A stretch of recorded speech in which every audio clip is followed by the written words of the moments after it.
जो topic discuss करन जा रहे हैं जी, वो है तो बहुत ही ज़्यादा इंपॉर्टेंट, पर साडी प्रायोरिटीज़ विच नहीं है।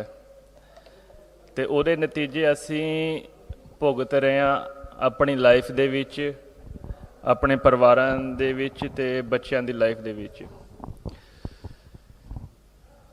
ਨੁਕਸਾਨ ਸਾਡਾ ਬਹੁਤ ਹੋ ਰਿਹਾ ਹਰ ਚੀਜ਼ ਦੇ ਵਿੱਚ, ਸਿਹਤ ਪੱਖੋਂ ਵੀ, ਮੈਂਟਲ ਸਟੇਬਿਲਿਟੀ, ਮਾਨਸਿਕ ਜਿਹਨੂੰ ਤੰਦਰੁਸਤੀ ਕਹਿੰਦੇ ਆ, ਸਰੀਰਕ ਤੰਦਰੁਸਤੀ, ਅਧਿਆਤਮਕ ਤਾਂ ਹਜੇ ਬਹੁਤ ਦੂਰ ਦੀ ਗੱਲ ਹੈ।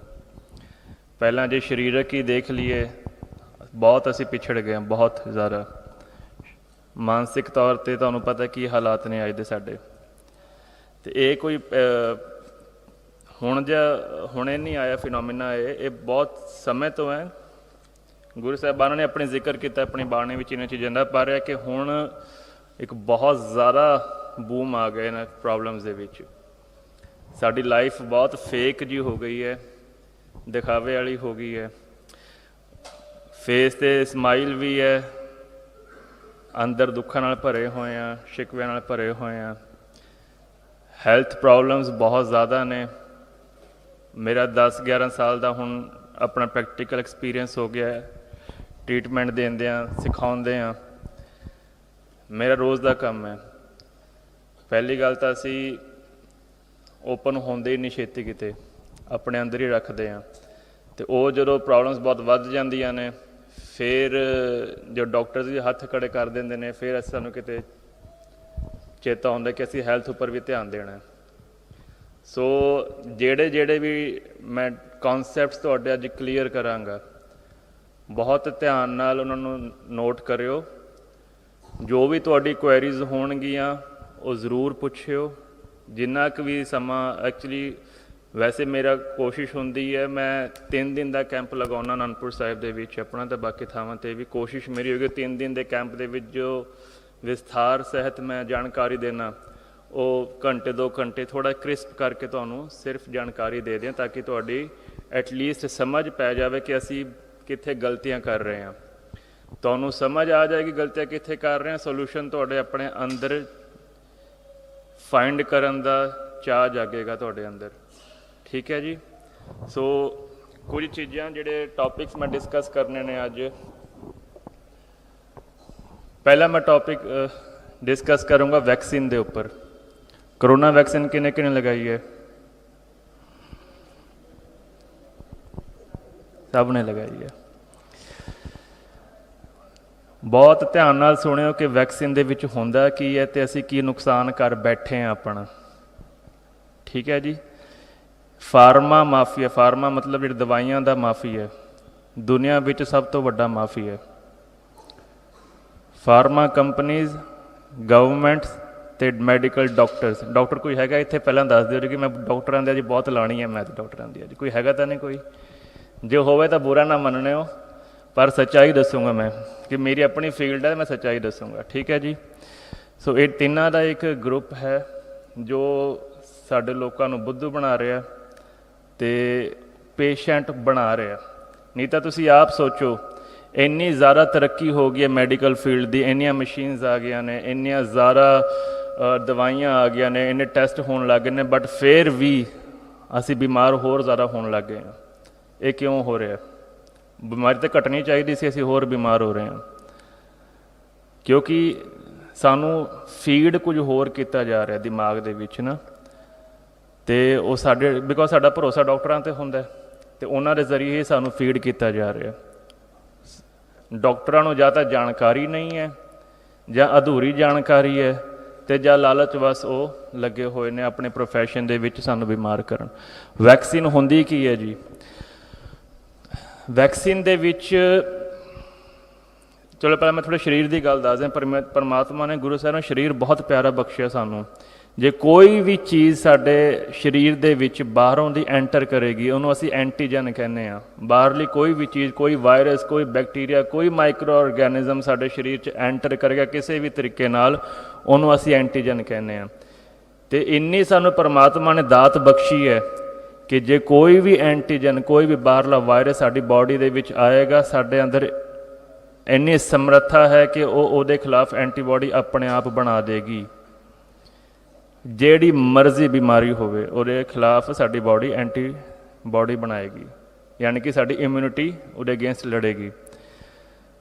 ਜਿਹੜੀ ਵੈਕਸੀਨਸ ਹੁੰਦੀਆਂ ਨੇ ਉਹਦੇ ਵਿੱਚ ਹੋਰ ਕੁਝ ਨਹੀਂ ਹੁੰਦਾ, ਜਿਹੜਾ ਵਾਇਰਸ ਸਾਡੇ ਅੰਦਰ ਬਿਮਾਰੀ ਪੈ ਰਹੀ ਹੈ ਉਹਦੇ ਹੀ ਡੈੱਡ ਪਾਰਟੀਕਲਸ ਹੋਣਗੇ ਜਾਂ ਵੀਕਐਂਡ ਪਾਰਟੀਕਲਸ ਹੋਣਗੇ, ਉਹ ਬਾਡੀ ਵਿੱਚ ਇੰਜੈਕਟ ਕਰਦੇ ਨੇ ਤਾਂ ਕੰਮ ਉਹੀ ਕਰਦੇ ਕਿ ਬਾਡੀ ਨੇ ਆਪਣੇ ਆਪ ਐਂਟੀਬਾਡੀ ਬਣਾਉਣੀ ਹੈ। ਅਤੇ ਜੇ ਵਾਇਰਸ ਆਲਰੇਡੀ ਆ ਚੁੱਕਿਆ, ਬਿਮਾਰੀ ਲੱਗ ਚੁੱਕੀ, ਫਿਰ ਵੈਕਸੀਨ ਲਗਾਉਣ ਦੀ ਲੋੜ ਕੀ ਹੈ? ਕੋਈ ਪੋਲੀਓ, ਕੋਈ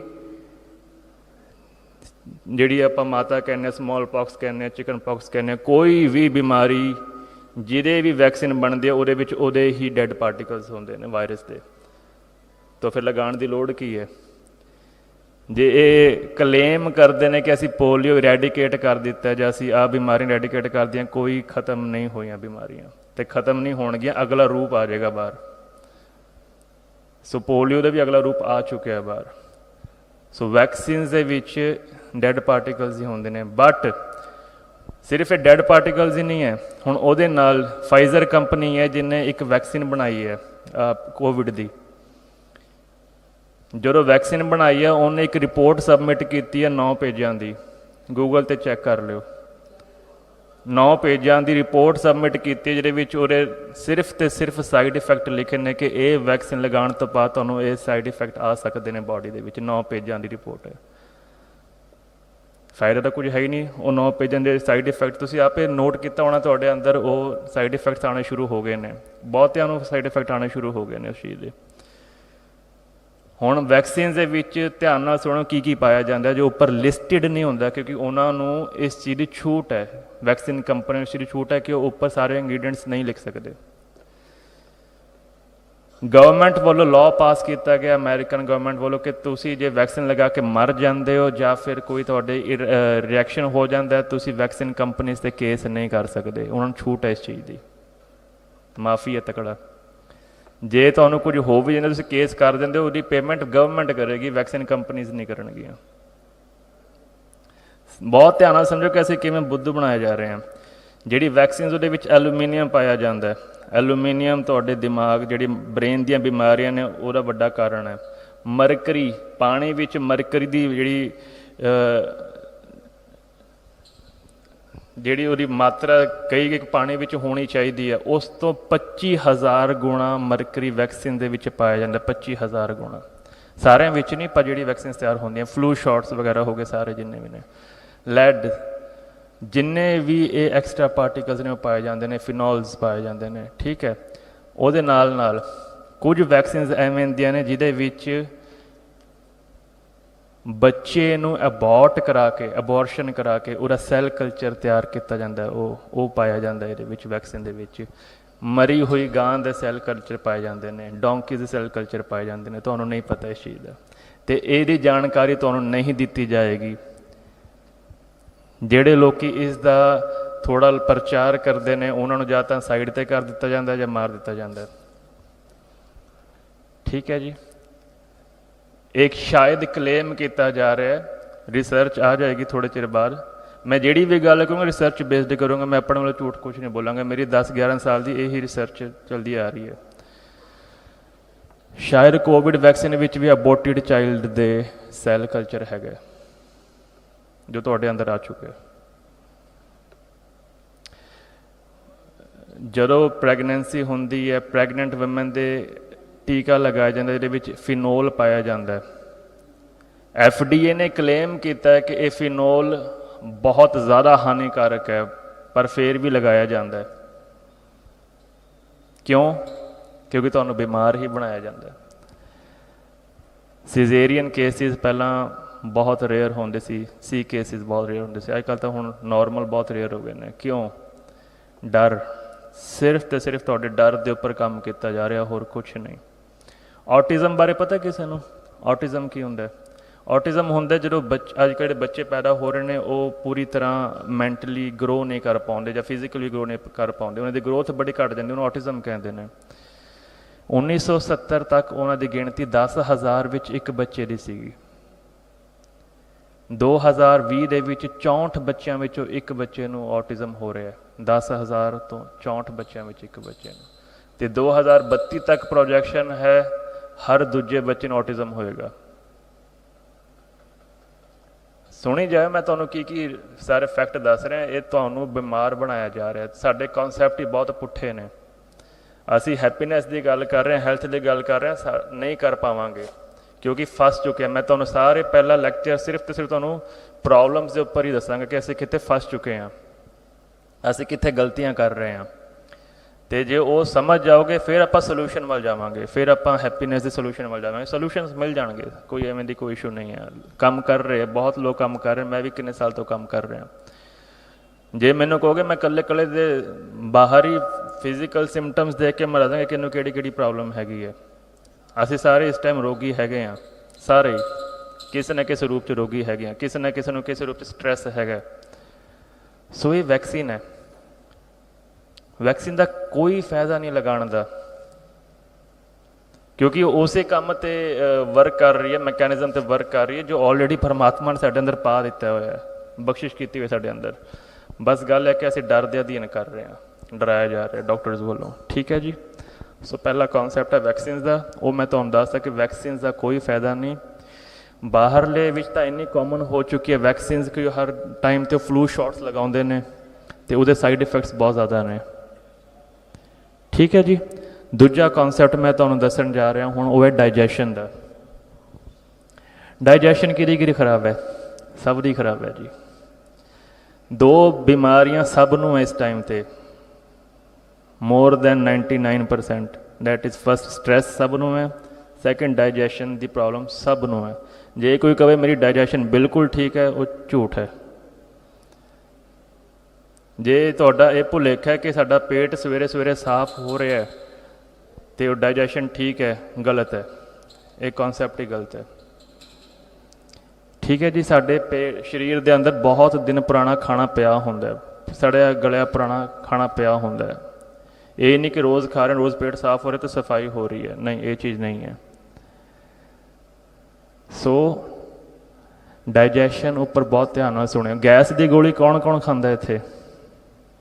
DSR, ਪੈਂਟੋਪਰਾਜ਼ੋਲ, ਰੈਬੀਪਰਾਜ਼ੋਲ, ਓਮੀਪਰਾਜ਼ੋਲ, ਪੈਂਟੈਕ ਵਗੈਰਾ ਕਾਫੀ ਜਣੇ। ਡਾਕਟਰ ਅੱਜ ਕੱਲ੍ਹ ਕਹਿੰਦੇ ਗੈਸ ਦੀ ਗੋਲੀ ਖਾਓ ਸਵੇਰੇ ਖਾਲੀ ਪੇਟ, ਲੌਂਗ ਟਾਈਮ ਚੱਲੇਗੀ।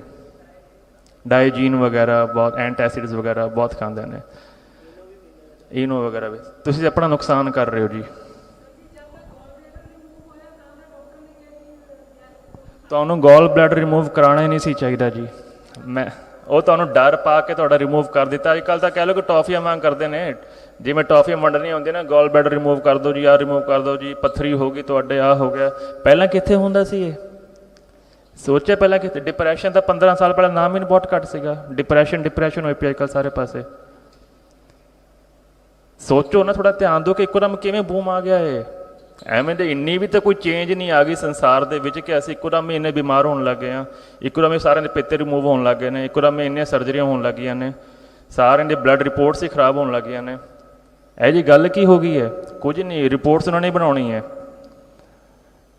ਮੇਰੇ ਕੋਲ ਬੜੇ ਲੈਬ ਵਾਲੇ ਆਉਂਦੇ ਨੇ ਉੱਥੇ ਅਨੰਦਪੁਰ ਸਾਹਿਬ ਕਿ ਸਰ ਸਾਡੇ ਕੋਲ ਪੇਸ਼ੈਂਟ ਭੇਜਿਆ ਕਰੋ, 50% ਅਸੀਂ ਤੁਹਾਨੂੰ ਦਿਆਂਗੇ। ਇਹ ਸਾਡਾ ਕੰਮ, ਸਾਡਾ ਫੀਲਡ ਬੜਾ ਅਨਐਥੀਕਲ ਹੋ ਚੁੱਕਾ। ਸੱਚ ਨੂੰ ਪ੍ਰਵਾਨ ਕਰਿਓ। ਜਿਹੜੇ ਡਾਕਟਰਸ, ਮੈਂ ਚਲੋ ਸਾਰਿਆਂ ਦੀ ਗੱਲ ਨਹੀਂ ਕਹੂੰਗਾ, ਹਜੇ ਬਹੁਤ ਲੋਕ ਸੇਵਾ ਕਰ ਰਹੇ ਨੇ ਬਹੁਤ, ਪਰ ਮੋਸਟਲੀ ਡਾਕਟਰਸ ਜਿਹੜਾ ਪ੍ਰੋਫੈਸ਼ਨ ਮੈਡੀਕਲ ਹੋ ਗਿਆ ਬਹੁਤ ਅਨਐਥੀਕਲ ਹੋ ਗਿਆ। ਤੇਜ਼ਾਬ ਕਿੱਦਾਂ ਬਣਦਾ? ਜਿਹਨੂੰ ਅਸੀਂ ਕਹਿੰਦੇ ਹਾਂ ਕਿ ਤੇਜ਼ਾਬ ਬਣ ਰਿਹਾ, ਸਾੜਾ ਪੈ ਰਿਹਾ, ਜਲਨ ਹੋ ਰਹੀ ਹੈ, ਹਾਰਟ ਬਰਨ ਹੋ ਰਹੀ, ਐਸਿਡ ਰਿਫਲਕਸ ਹੋ ਰਿਹਾ, ਕਿੱਦਾਂ ਹੁੰਦਾ? ਸਭ ਦਾ ਹੁੰਦਾ ਜੀ, ਹੱਥ ਖੜੇ ਕਰ ਲਓ। ਹਾਂ ਹੁੰਦਾ। ਐਸੀਡਿਟੀ ਵਗੈਰਾ ਬਹੁਤਿਆਂ ਦੀ ਬਣਦੀ ਹੈ। ਠੀਕ ਹੈ ਜੀ। ਗੈਸ ਵਗੈਰਾ ਬਹੁਤਿਆਂ ਦੀ ਬਣਦੀ ਹੈ। ਹੁਣ ਕੌਨਸੈਪਟ ਸਮਝੋ ਕਿ ਗੈਸ ਕੀ ਹੁੰਦਾ। ਕਦੀ ਵੀ ਸਾਡਾ ਤੇਜ਼ਾਬ ਵੱਧਦਾ ਨਹੀਂ ਹੈ। ਇਹ ਕੌਨਸੈਪਟ ਗਲਤ ਹੈ ਕਿ ਸਾਡਾ ਤੇਜ਼ਾਬ ਵੱਧ ਗਿਆ ਜਾਂ ਐਸਿਡ ਵੱਧ ਗਿਆ। ਪੁੱਠਾ ਹੁੰਦਾ, ਐਸਿਡ ਸਾਡਾ ਘਟਦਾ ਹੁੰਦਾ। ਠੀਕ ਹੈ ਜੀ। ਉਹਦਾ ਰੀਜ਼ਨ ਮੈਂ ਦੱਸਦਾ ਕਿਵੇਂ ਕੰਮ ਕਰਦਾ।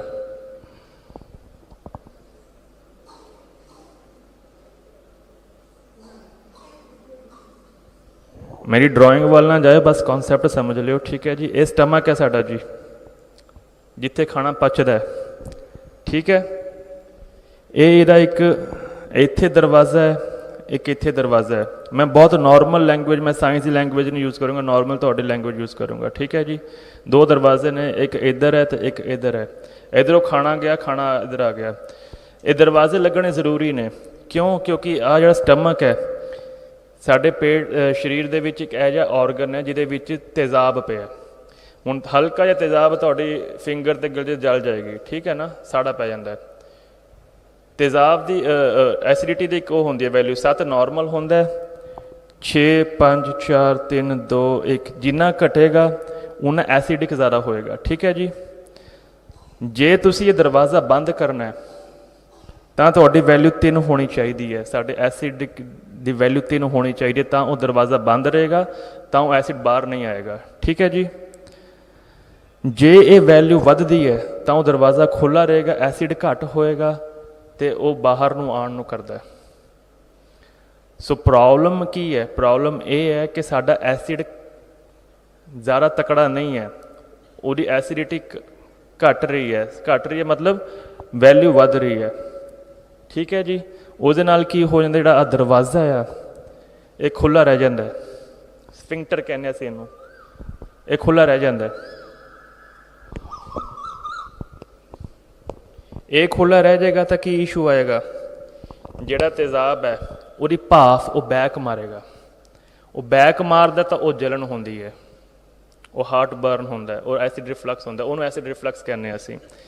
तेज़ाब वधन नाल कदी नहीं होंदा, घटन नाल होएगा, क्योंकि जिन्ना वधेगा उन्ना ही ये दरवाज़ा स्ट्रोंगली बंद रहेगा, ठीक है जी। कॉन्सैप्ट पुट्ठा हो गया साडा।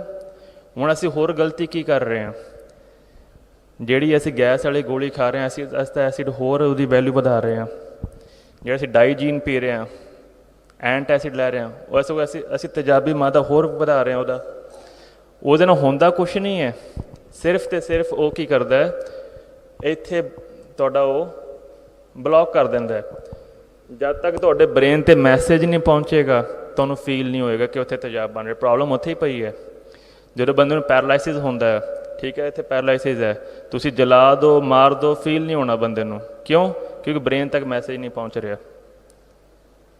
जब तक ब्रेन तक मैसेज नहीं पहुँचेगा फील नहीं होएगा। इस तरह वो दवाइयाँ यही काम करदियां ने कि वो तुहाडा मैसेज रोक दिंदियां ब्रेन तक, बट प्रॉब्लम उत्थे ही पई है। सो ठीक नहीं हो रहे तुसीं, तां ही वो कहते कि लॉन्ग टर्म तुहाडी दवाई चलनी है जी, लंबी दवाई चलनी है। ठीक थोड़ा ना हो रही है, ट्रीट थोड़ा ना कर रहे हैं असीं। हाँ जी, ये ट्रीटमेंट नहीं है, ठीक है जी। ट्रीटमेंट वास्ते प्रॉपर एक वे होंदा है। सो जिहड़ी भी तुसीं गोलियां खा रहे हो इहदा कोई फायदा नहीं, उल्टा नुकसान नहीं कर रहे हो। पहला तो गोलियां बंद करो, ਉਹਦਾ एक हर ट्रीटमेंट का एक वे आउट होंदा है, तो वो मैं समझावांगा किवें होंदा। आपां नैक्सट सैशन च सोल्यूशनस की गल करांगे, ठीक है जी।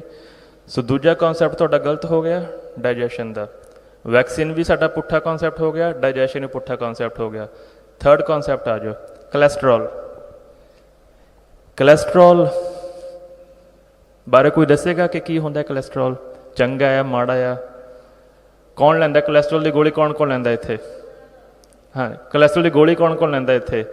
मेरे नाल सच्चो के गल्लां करो। हाँ जी, क्यों कोलैसट्रॉल कितना वधिया होया जी? LDL वधिया होया, हाँ ठीक है।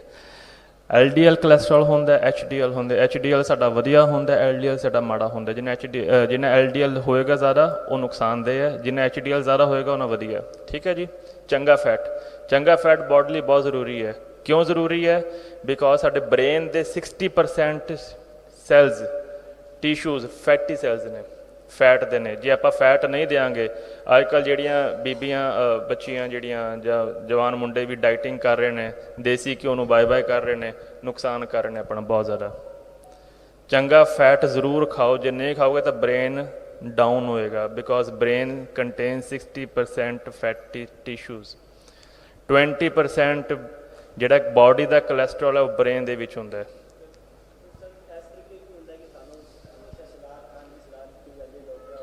तुहानूं मैं दसदा रहा, पहले स्टार्टिंग मैं उत्थों की है। तुहानूं तो पेशेंट बनाया जा रहा जान के।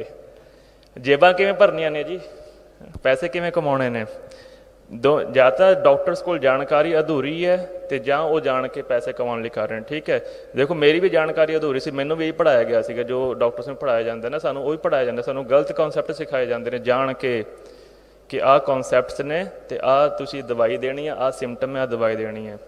ਠੀਕ ਹੈ ਜੀ, ਡਾਕਟਰ ਟ੍ਰੀਟ ਥੋੜ੍ਹਾ ਨਾ ਕਰ ਰਹੇ ਨੇ, ਸਿੰਪਟਮ ਆਇਆ। ਹੁਣ ਸਿੱਧੀ ਗੱਲ ਹੈ, ਮੈਂ ਸਿੱਧੀ ਤੁਹਾਨੂੰ ਐਗਜ਼ਾਮਪਲ ਦਿਆਂ, ਬਹੁਤ ਬੱਚਿਆਂ ਨੂੰ ਐਗਜ਼ਾਮਪਲ ਦਿਆਂ। ਮੈਂ ਇੱਥੇ ਕੇਲਾ ਖਾਧਾ, ਮੈਂ ਇੱਥੇ ਸੁੱਟ ਦਿੱਤਾ ਕੇਲਾ, ਛਿਲਕਾ ਸੁੱਟ ਦਿੱਤਾ ਇੱਥੇ। ਠੀਕ ਹੈ ਜੀ, ਮੈਂ ਚਲਾ ਗਿਆ, ਥੋੜ੍ਹੇ ਚਿਰ ਬਾਅਦ ਕੀ ਹੋਏਗਾ, ਮੱਖੀਆਂ ਆ ਜਾਣਗੀਆਂ। ਮੱਖੀਆਂ ਆਉਣਗੀਆਂ ਤਾਂ ਅਸੀਂ ਜੇ ਮੱਖੀਆਂ ਨੂੰ ਸਪਰੇਅ ਕਰਕੇ ਮਾਰ ਦਾਂਗੇ ਜਾਂ ਵੈਸੇ ਮਾਰ ਦਿਆਂਗੇ ਤੇ ਫਿਰ ਛੱਡ ਕੇ ਚੱਲ ਜਾਵਾਂਗੇ, ਥੋੜ੍ਹੇ ਚਿਰ ਬਾਅਦ ਫਿਰ ਮੱਖੀਆਂ ਆ ਜਾਣਗੀਆਂ, ਦੂਜੀਆਂ ਮੱਖੀਆਂ ਆ ਜਾਣਗੀਆਂ, ਫਿਰ ਚੱਲ ਜਾਵਾਂਗੇ ਮਾਰ ਕੇ, ਫਿਰ ਮੱਖੀਆਂ ਆ ਜਾਣਗੀਆਂ। ਪ੍ਰੋਬਲਮ ਮੱਖੀਆਂ 'ਚ ਥੋੜ੍ਹਾ ਨਾ ਹੈ, ਪ੍ਰੋਬਲਮ ਤਾਂ ਕੇਲੇ ਵਿੱਚ ਹੈ, ਕੇਲੇ ਦੇ ਛਿਲਕੇ ਵਿੱਚ ਹੈ। ਜਦ ਤੱਕ ਮੈਂ ਉਹ ਰਿਮੂਵ ਨਹੀਂ ਕਰਾਂਗਾ, ਜਦ ਤੱਕ ਮੈਂ ਉਹ ਡਸਟਬਿਨ 'ਚ ਨਹੀਂ ਪਾਊਂਗਾ, ਬਿਮਾਰੀ ਤਾਂ ਆ ਹੀ ਜਾਏਗੀ, ਮੱਖੀਆਂ ਤਾਂ ਆ ਹੀ ਜਾਣਗੀਆਂ। ਇਹੀ ਕਨਸੈਪਟ ਹੋ ਰਿਹਾ। ਤੁਹਾਡੀ ਬਿਮਾਰੀ ਕੁਝ ਹੋਰ ਹੁੰਦੀ ਹੈ, ਦਵਾਈ ਦੇ ਦਿੰਦੇ ਨੇ, ਉਹ ਸਿੰਪਟਮ ਸਪਰੈਸ ਹੋ ਜਾਂਦਾ, ਦੂਜਾ ਸਿੰਪਟਮ ਆ ਜਾਂਦਾ, ਉਹਨੂੰ ਦਵਾਈ ਦਿੰਦੇ ਨੇ, ਫਿਰ ਤੀਜਾ ਸਿੰਪਟਮ ਆ ਜਾਂਦਾ। ਸੋ ਦਵਾਈ ਟ੍ਰੀਟ ਤੋਂ ਨਾ ਕਰ ਰਹੀ ਹੈ, ਉਹ ਤਾਂ ਸਪਰੈਸ ਕਰ ਰਹੀ ਹੈ, ਉਹ ਤਾਂ ਦਵਾ ਰਹੀ ਹੈ ਥੋੜ੍ਹੇ ਚਿਰ ਲਈ। ਪ੍ਰੋਬਲਮ ਕੀ ਹੈ, ਸਾਡੇ ਕੋਲ ਟਾਈਮ ਹੀ ਨਹੀਂ ਹੈ। Quick solution, quick solution, quick solution, quick solution ਹੁੰਦਾ ਹੀ ਨਹੀਂ ਕਦੀ। there is never a quick solution and there is never a disease ਜਿਹੜੀ ਕੁਇਕਲੀ ਹੁੰਦੀ ਹੈ। ਤੁਸੀਂ ਕਿੰਨੇ ਸਾਲ ਬਾਡੀ ਨੂੰ ਤੰਗ ਕੀਤਾ, ਪਰੇਸ਼ਾਨ ਕੀਤਾ, ਤਾਂ ਉਹ ਬਾਡੀ ਦੀ ਪ੍ਰੋਬਲਮ ਬਣੀ ਹੈ। ਅਤੇ ਸੋਲਿਊਸ਼ਨ ਐਵੇਂ ਨਾ ਸੋਚੋ ਕਿ ਐਵੇਂ ਹੋ ਜਾਏਗਾ, ਬਟ ਇੱਕ ਰੂਟ ਹੁੰਦਾ, ਇੱਕ ਤਰੀਕਾ ਹੁੰਦਾ ਸੋਲਿਊਸ਼ਨ ਦਾ। ਠੀਕ ਹੈ ਜੀ, ਕੋਲੈਸਟਰੋਲ, ਕੋਲੈਸਟਰੋਲ ਸਾਡੀ ਬਾਡੀ ਦਾ ਬੈਸਟ ਐਂਟੀਬਾਇਓਟਿਕ ਹੈ, ਨੋਟ ਕਰ ਲਓ, ਇਹ ਸਾਡਾ ਬੈਸਟ ਫਰੈਂਡ ਹੈ ਕੋਲੈਸਟਰੋਲ। ਕੋਲੈਸਟਰੋਲ ਨੂੰ ਮਾੜਾ ਨਾ ਕਹੋ, ਉਹ ਸਾਡੇ ਲਈ ਬਹੁਤ ਹੈਲਪ ਕਰ ਰਿਹਾ। ਕੋਲੈਸਟਰੋਲ ਤੋਂ ਹੀ ਤੁਹਾਡੇ ਸੈਕਸ ਹਾਰਮੋਨਸ ਬਣਨੇ ਨੇ, ਕੋਲੈਸਟਰੋਲ ਤੋਂ ਹੀ ਤੁਹਾਡੇ ਸਟ੍ਰੈਸ ਹਾਰਮੋਨਸ ਬਣਨੇ ਨੇ, ਕੋਲੈਸਟਰੋਲ ਨੇ ਤੁਹਾਨੂੰ ਜ਼ਿਆਦਾ ਮਰਦਾਨਗੀ ਦੇਣੀ ਹੈ, ਜ਼ਿਆਦਾ ਤੁਹਾਨੂੰ ਬੱਚੇ ਪੈਦਾ ਕਰਨ ਦੀ ਸ਼ਮਤਾ ਦੇਣੀ ਹੈ ਤੁਹਾਡੇ ਅੰਦਰ, ਬਿਕੋਜ਼ ਕੋਲੈਸਟਰੋਲ ਤੋਂ ਹੀ ਬਣਦੇ ਨੇ ਸਾਰੇ। ਅਗਲੀ ਗੱਲ, ਕੋਲੈਸਟਰੋਲ ਵਧਣ ਦਾ ਕਾਰਨ ਕੀ ਹੈ? ਜੇ ਸਮਝੋ ਕਿ ਅਸੀਂ ਡਾਕਟਰ ਕਹਿੰਦੇ ਕੋਲੈਸਟਰੋਲ ਦੀ ਦਵਾਈ ਲਓ ਤੁਸੀਂ, ਕਿ ਤੁਹਾਡਾ ਕੋਲੈਸਟਰੋਲ 400 ਹੋਇਆ ਪਿਆ, ਤੁਹਾਡਾ ਕੋਲੈਸਟਰੋਲ 350 ਹੋਇਆ ਪਿਆ, 500 ਹੋਇਆ ਪਿਆ, ਉਹਦਾ ਮਤਲਬ ਕੀ ਹੈ? ਉਹਦਾ ਮਤਲਬ ਇਹ ਹੈ ਕਿ ਜੇ ਤੁਹਾਡੇ ਬਾਡੀ ਦੇ ਅੰਦਰ ਇਨਫੈਕਸ਼ਨ ਹੈ, ਉਹ ਕੇਲਾ ਦੇ ਛਿਲਕਾ ਤੁਹਾਡੇ ਬਾਡੀ ਦੇ ਅੰਦਰ ਪਿਆ, ਇਨਫੈਕਸ਼ਨ ਹੈ ਤਾਂ ਤੁਸੀਂ ਬਾਡੀ ਨੂੰ ਨਹੀਂ ਕਰ ਰਹੇ ਕੁਝ, ਪਰ ਬਾਡੀ ਨੂੰ ਪਤਾ ਕਿ ਆਪਣਾ ਠੀਕ ਕਰਨਾ। ਇੰਨਾ ਦਿਮਾਗ ਪਰਮਾਤਮਾ ਨੇ ਬਾਡੀ ਨੂੰ, ਬਾਡੀ ਹਮੇਸ਼ਾ ਬੈਸਟ ਟਰੀਟਮੈਂਟ ਆਪਣਾ ਕਰੇਗੀ, ਉਹਨੇ ਆਪਾਂ ਨੂੰ ਬਚਾਉਣਾ ਹੈ। ਜੇ ਅਸੀਂ ਨਹੀਂ ਸਮਝ ਰਹੇ, ਪਰ ਬਾਡੀ ਨੂੰ ਪਤਾ ਹੈ, ਆਟੋਮੈਟਿਕਲੀ ਪਤਾ ਹੈ। ਸੋ ਉਹਨੇ ਕੀ ਕਰਨਾ ਹੈ? ਉਹਨੇ ਕੋਲੈਸਟਰੋਲ ਨੂੰ ਸਿਕਰੀਟ ਕਰਨਾ ਹੈ। ਕਿਉਂ? ਬਿਕੋਜ਼ ਕੋਲੈਸਟਰੋਲ ਦਾ ਕੰਮ ਕੀ ਹੈ? ਕੋਲੈਸਟਰੋਲ ਦਾ ਕੰਮ ਹੈ ਕਿ ਉਹਨੇ ਜਿੰਨੇ ਵੀ ਡੈਡ ਮਟੀਰੀਅਲ ਹੈ ਜਾਂ ਵੇਸਟ ਮਟੀਰੀਅਲ ਜਾਂ ਇਨਫੈਕਸ਼ੀਅਸ ਮਟੀਰੀਅਲ ਉਹਦੇ ਨਾਲ ਜਾ ਕੇ ਚਿਪਕ ਜਾਣਾ। ਉਹ ਚਿਪਕ ਜਾਏਗਾ, ਉਹਦੇ ਨਾਲ ਕੀ ਹੋਏਗਾ? ਜਿਹੜੇ ਬਾਕੀ ਚੀਜ਼ਾਂ ਹੈ ਉਹ ਸਿਕਰੀਟ, ਲੀਵਰ ਸਿਕਰੀਟ ਕਰੇਗਾ, ਬਾਇਲ ਜੂਸ ਵਗੈਰਾ ਉਸ ਬਾਡੀ 'ਚੋਂ ਸਿਕਰੀਟ ਆਊਟ ਹੋਏਗਾ। ਸੋ ਕੋਲੈਸਟਰੋਲ ਤੁਹਾਡੀ ਹੈਲਪ ਕਰ ਰਿਹਾ ਇਨਫੈਕਸ਼ਨ ਸੈੱਲ ਨੂੰ ਸਿਕਰੀਟ ਕਰਨ 'ਚ, ਬਾਹਰ ਕੱਢਣ ਦੇ ਵਿੱਚ। ਜੇ ਤੁਹਾਡੀ ਬਾਡੀ ਦੇ ਵਿੱਚ ਕੋਲੈਸਟਰੋਲ ਵਧਿਆ ਹੋਇਆ, ਇਹਦਾ ਮਤਲਬ ਤੁਹਾਡੀ ਬਾਡੀ 'ਚ ਇਨਫੈਕਸ਼ਨ ਹੈ, ਤਾਂ ਕੋਲੈਸਟਰੋਲ ਦਾ ਲੈਵਲ ਵੱਧਦਾ, ਬਿਕੋਜ਼ ਉਹ ਠੀਕ ਕਰ ਰਿਹਾ, ਤੁਹਾਨੂੰ ਆਲਰੇਡੀ ਠੀਕ ਕਰ ਰਿਹਾ। ਅਸੀਂ ਗਲਤੀ ਕੀ ਕਰ ਲੈਂਦੇ ਹਾਂ? ਦਵਾਈ ਲੈ ਕੇ ਕੋਲੈਸਟਰੋਲ ਡਾਊਨ ਕਰ ਲੈਂਦੇ ਹਾਂ। ਉਹ ਤਾਂ ਸਾਨੂੰ ਬਚਾ ਰਿਹਾ, ਅਸੀਂ ਹੋਰ ਡਾਊਨ ਕਰ ਲੈਂਦੇ ਹਾਂ। ਸੋ ਇਹ ਤੁਹਾਨੂੰ ਇੱਕ ਹੋਰ ਤਰੀਕੇ ਨਾਲ ਬੁੱਧੂ ਬਣਾਇਆ ਜਾ ਰਿਹਾ। ਠੀਕ ਹੈ, ਸੋ ਕੋਲੈਸਟਰੋਲ ਦੀ ਦਵਾਈ ਨਹੀਂ ਲੈਣੀ, ਟਰੀਟਮੈਂਟ ਕਰੋ, ਇਨਫੈਕਸ਼ਨ ਦਾ ਟਰੀਟਮੈਂਟ ਕਰੋ, ਕੋਲੈਸਟਰੋਲ ਡਾਊਨ ਨਾ ਕਰੋ ਤਾਂ ਹੈਲਪ ਕਰ ਰਿਹਾ। ਤੁਹਾਡੀ ਵੈਲਿਊ ਮੇਨਟੇਨਡ ਜਿਹੜੀ ਹੋਣੀ ਚਾਹੀਦੀ ਹੈ cholesterol the, that should be more than 165, 200 ਦੇ ਕਰੀਬ ਜਿਹੜੀ ਇੱਕ ਵੈਲਿਊ ਹੁੰਦੀ ਹੈ। ਜੇ ਜ਼ਿਆਦਾ ਹੈ ਤਾਂ ਇਨਫੈਕਸ਼ਨ ਟਰੀਟ ਕਰੋ, ਗਲਤ ਵੇ ਨਾ ਯੂਜ਼ ਕਰੋ। ਦੂਜੀ ਗੱਲ, ਤੁਹਾਡਾ HDL ਚੰਗਾ ਫੈਟ ਜਿਹੜਾ ਹੋਣਾ ਤੇ 70 ਤੋਂ ਅਬਵ ਹੋਣਾ ਚਾਹੀਦਾ। ਸੋ ਚੰਗੀ ਫੈਟ ਡਾਈਟ ਜ਼ਰੂਰ ਲਓ। ਜੇ ਤੁਹਾਨੂੰ ਕੋਈ ਕਹਿ ਰਿਹਾ ਕਿ ਦੇਸੀ ਘਿਓ ਨਾ ਖਾਓ ਜਾਂ ਫੈਟ ਵਾਲੀ ਚੀਜ਼ਾਂ ਨਾ ਖਾਓ, ਉਹ ਗਲਤ ਗੱਲ ਹੈ, ਰੋਂਗ ਹੈ, ਬ੍ਰੇਨ ਡੈਡ ਰਹੇਗਾ ਤੁਹਾਡਾ। ਮੈਂ ਸੋਲਿਊਸ਼ਨ ਤੁਹਾਨੂੰ ਕਿਹਾ ਭਾਜੀ ਸੈਕਿੰਡ ਸੈਸ਼ਨ ਆਪਾਂ ਸੋਲਿਊਸ਼ਨ ਦੀ ਗੱਲ ਕਰਾਂਗੇ। ਬਟ ਪ੍ਰੋਬਲਮ ਕੀ ਹੈ? ਹੁਣ ਕੁਝ ਖਾਂਦੇ ਹਾਂ ਤਾਂ ਪਚਦਾ ਨਹੀਂ ਹੈ। ਸੋ ਪਹਿਲਾ ਸੋਲਿਊਸ਼ਨ ਆਪਣਾ ਅੱਗੇ ਜਾ ਕੇ ਇਹੀ ਹੋਏਗਾ, ਪਹਿਲਾਂ ਆਪਣੇ ਸਰੀਰ ਦੀ ਤਿਆਰੀ ਕਰਨੀ ਹੈ। ਠੀਕ ਹੈ, ਪਰ ਅਸੀਂ ਇਹ ਨਹੀਂ ਕਿ ਮਤਲਬ ਕਿ ਸਾਨੂੰ ਪਤਾ ਕਿ ਉਹ ਪ੍ਰੋਬਲਮ ਹੈ, ਦਿਸ ਇਜ਼ ਦਾ ਵੇ ਅਸੀਂ ਇਹ ਕਰਨਾ, ਪਰ ਉਹ ਮੈਂ ਕਰ ਨਹੀਂ ਸਕਦਾ ਕਿ ਮੇਰੀ ਪ੍ਰੋਬਲਮ ਪਚਦਾ ਨਹੀਂ ਹੈ। ਸੋਲਿਊਸ਼ਨ ਉਹੀ ਹੈ, ਬਚਣਾ ਸੋਲਿਊਸ਼ਨ ਨਹੀਂ ਹੈ, ਭੱਜਣਾ ਸੋਲਿਊਸ਼ਨ ਨਹੀਂ ਹੈ। ਠੀਕ ਹੈ ਜੀ, ਸੋਲਿਊਸ਼ਨ ਬਾਣੀ ਵਿੱਚ ਵੀ ਗੁਰੂ ਸਾਹਿਬ ਨੇ ਜ਼ਿਕਰ ਕੀਤਾ, ਮੈਂ ਨਾਲ ਬਾਣੀ ਦੇ ਵੀ ਪ੍ਰਮਾਣ ਕੁਛ ਦਿਆਂਗਾ। ਨਾ ਹੀ ਦੇਖ ਨਾ ਭਾਜੀਏ ਪਰਮ ਸਿਆਣਪ ਇਹ ਨਾ ਸੋਚੋ ਕਿ ਮੇਰੇ ਤੋਂ ਨਹੀਂ ਹੋਣਾ, ਜਦ ਮੇਰਾ ਸਰੀਰ ਕੰਮ ਮੇਰਾ ਸਮਰੱਥਾ ਨਹੀਂ ਹੈ। ਭੱਜੋ ਨਾ, ਭੱਜੋਗੇ ਤਾਂ ਆਪਣਾ ਨੁਕਸਾਨ ਕਰੋਗੇ। ਲੜੋ, फाइट करो, तैयारी करो अपनी मैंटली भी फिजिकली भी, ठीक है जी। सो वो चीज़ है, treatment should be proper. 3 concept गलत हो गए अपने। चौथा कॉन्सैप्ट सुनी जाए कि साडे कॉन्सैप्ट कित्थे पुट्ठे पे ने। स्ट्रैस, स्ट्रैस किनू किनू है? सबनू है, सबनू है, सबनू है। जो जो दिसै सो सो रोगी, है ना। अगली गल सबनू है जी, सबनू है, तां भी स्ट्रैस है, बिल्कुल स्ट्रैस है जी। फेक लाइफ हो गई साडी, ठीक है। फरीद जी की कहते हैं, मैं जानिया दुख मुझको, दुख सवाया जग, उच्चे चढ़ के देखे घर करे हग। सबनू है। सो जी साडी सब तो वड्डी प्रॉब्लम है, असीं एक्सैप्ट नहीं करते, झूठ बोलते हैं। एक्सैप्ट करो। सब तो जी पहली ट्रीटमेंट की या सुखी होने की या खुशी होने की सब तो पहली जी चीज़ है ना, वही है अपनियां ऊणताइयां, अपनियां प्रॉब्लम्स, अपनियां कमियों एक्सैप्ट करना सीखो। जब तक नहीं करोगे ठीक ही नहीं कर पाओगे, अंदर पईयां रहणगियां। स्ट्रैस सब नूं है। 10 साल हो गए मैनू यही चीज़ करदियां नूं, बच्चों नाल गल्लां करदियां नूं, बजुर्गों नाल गल्लां करदियां नूं, हसबैंड वाइफ नाल गल्लां करदियां नूं। बहुत आते हैं मेरे को, वकीलों को सब तो वध केस इस टाइम डिवोर्स दे पे ने। मेरे को अपने को बहुत केस आ चुके हैं। इन्हों की सलाह कराओ जी, हसबैंड वाइफ की सलाह कराओ जी। इन्नी छोटी उम्र मेरी ये जिम्मेवारी लगी हुई है, देखो वड्डियां की सलाह कराने की। सो ये चीज़ बहुत कॉमन हो चुकी है, ठीक है।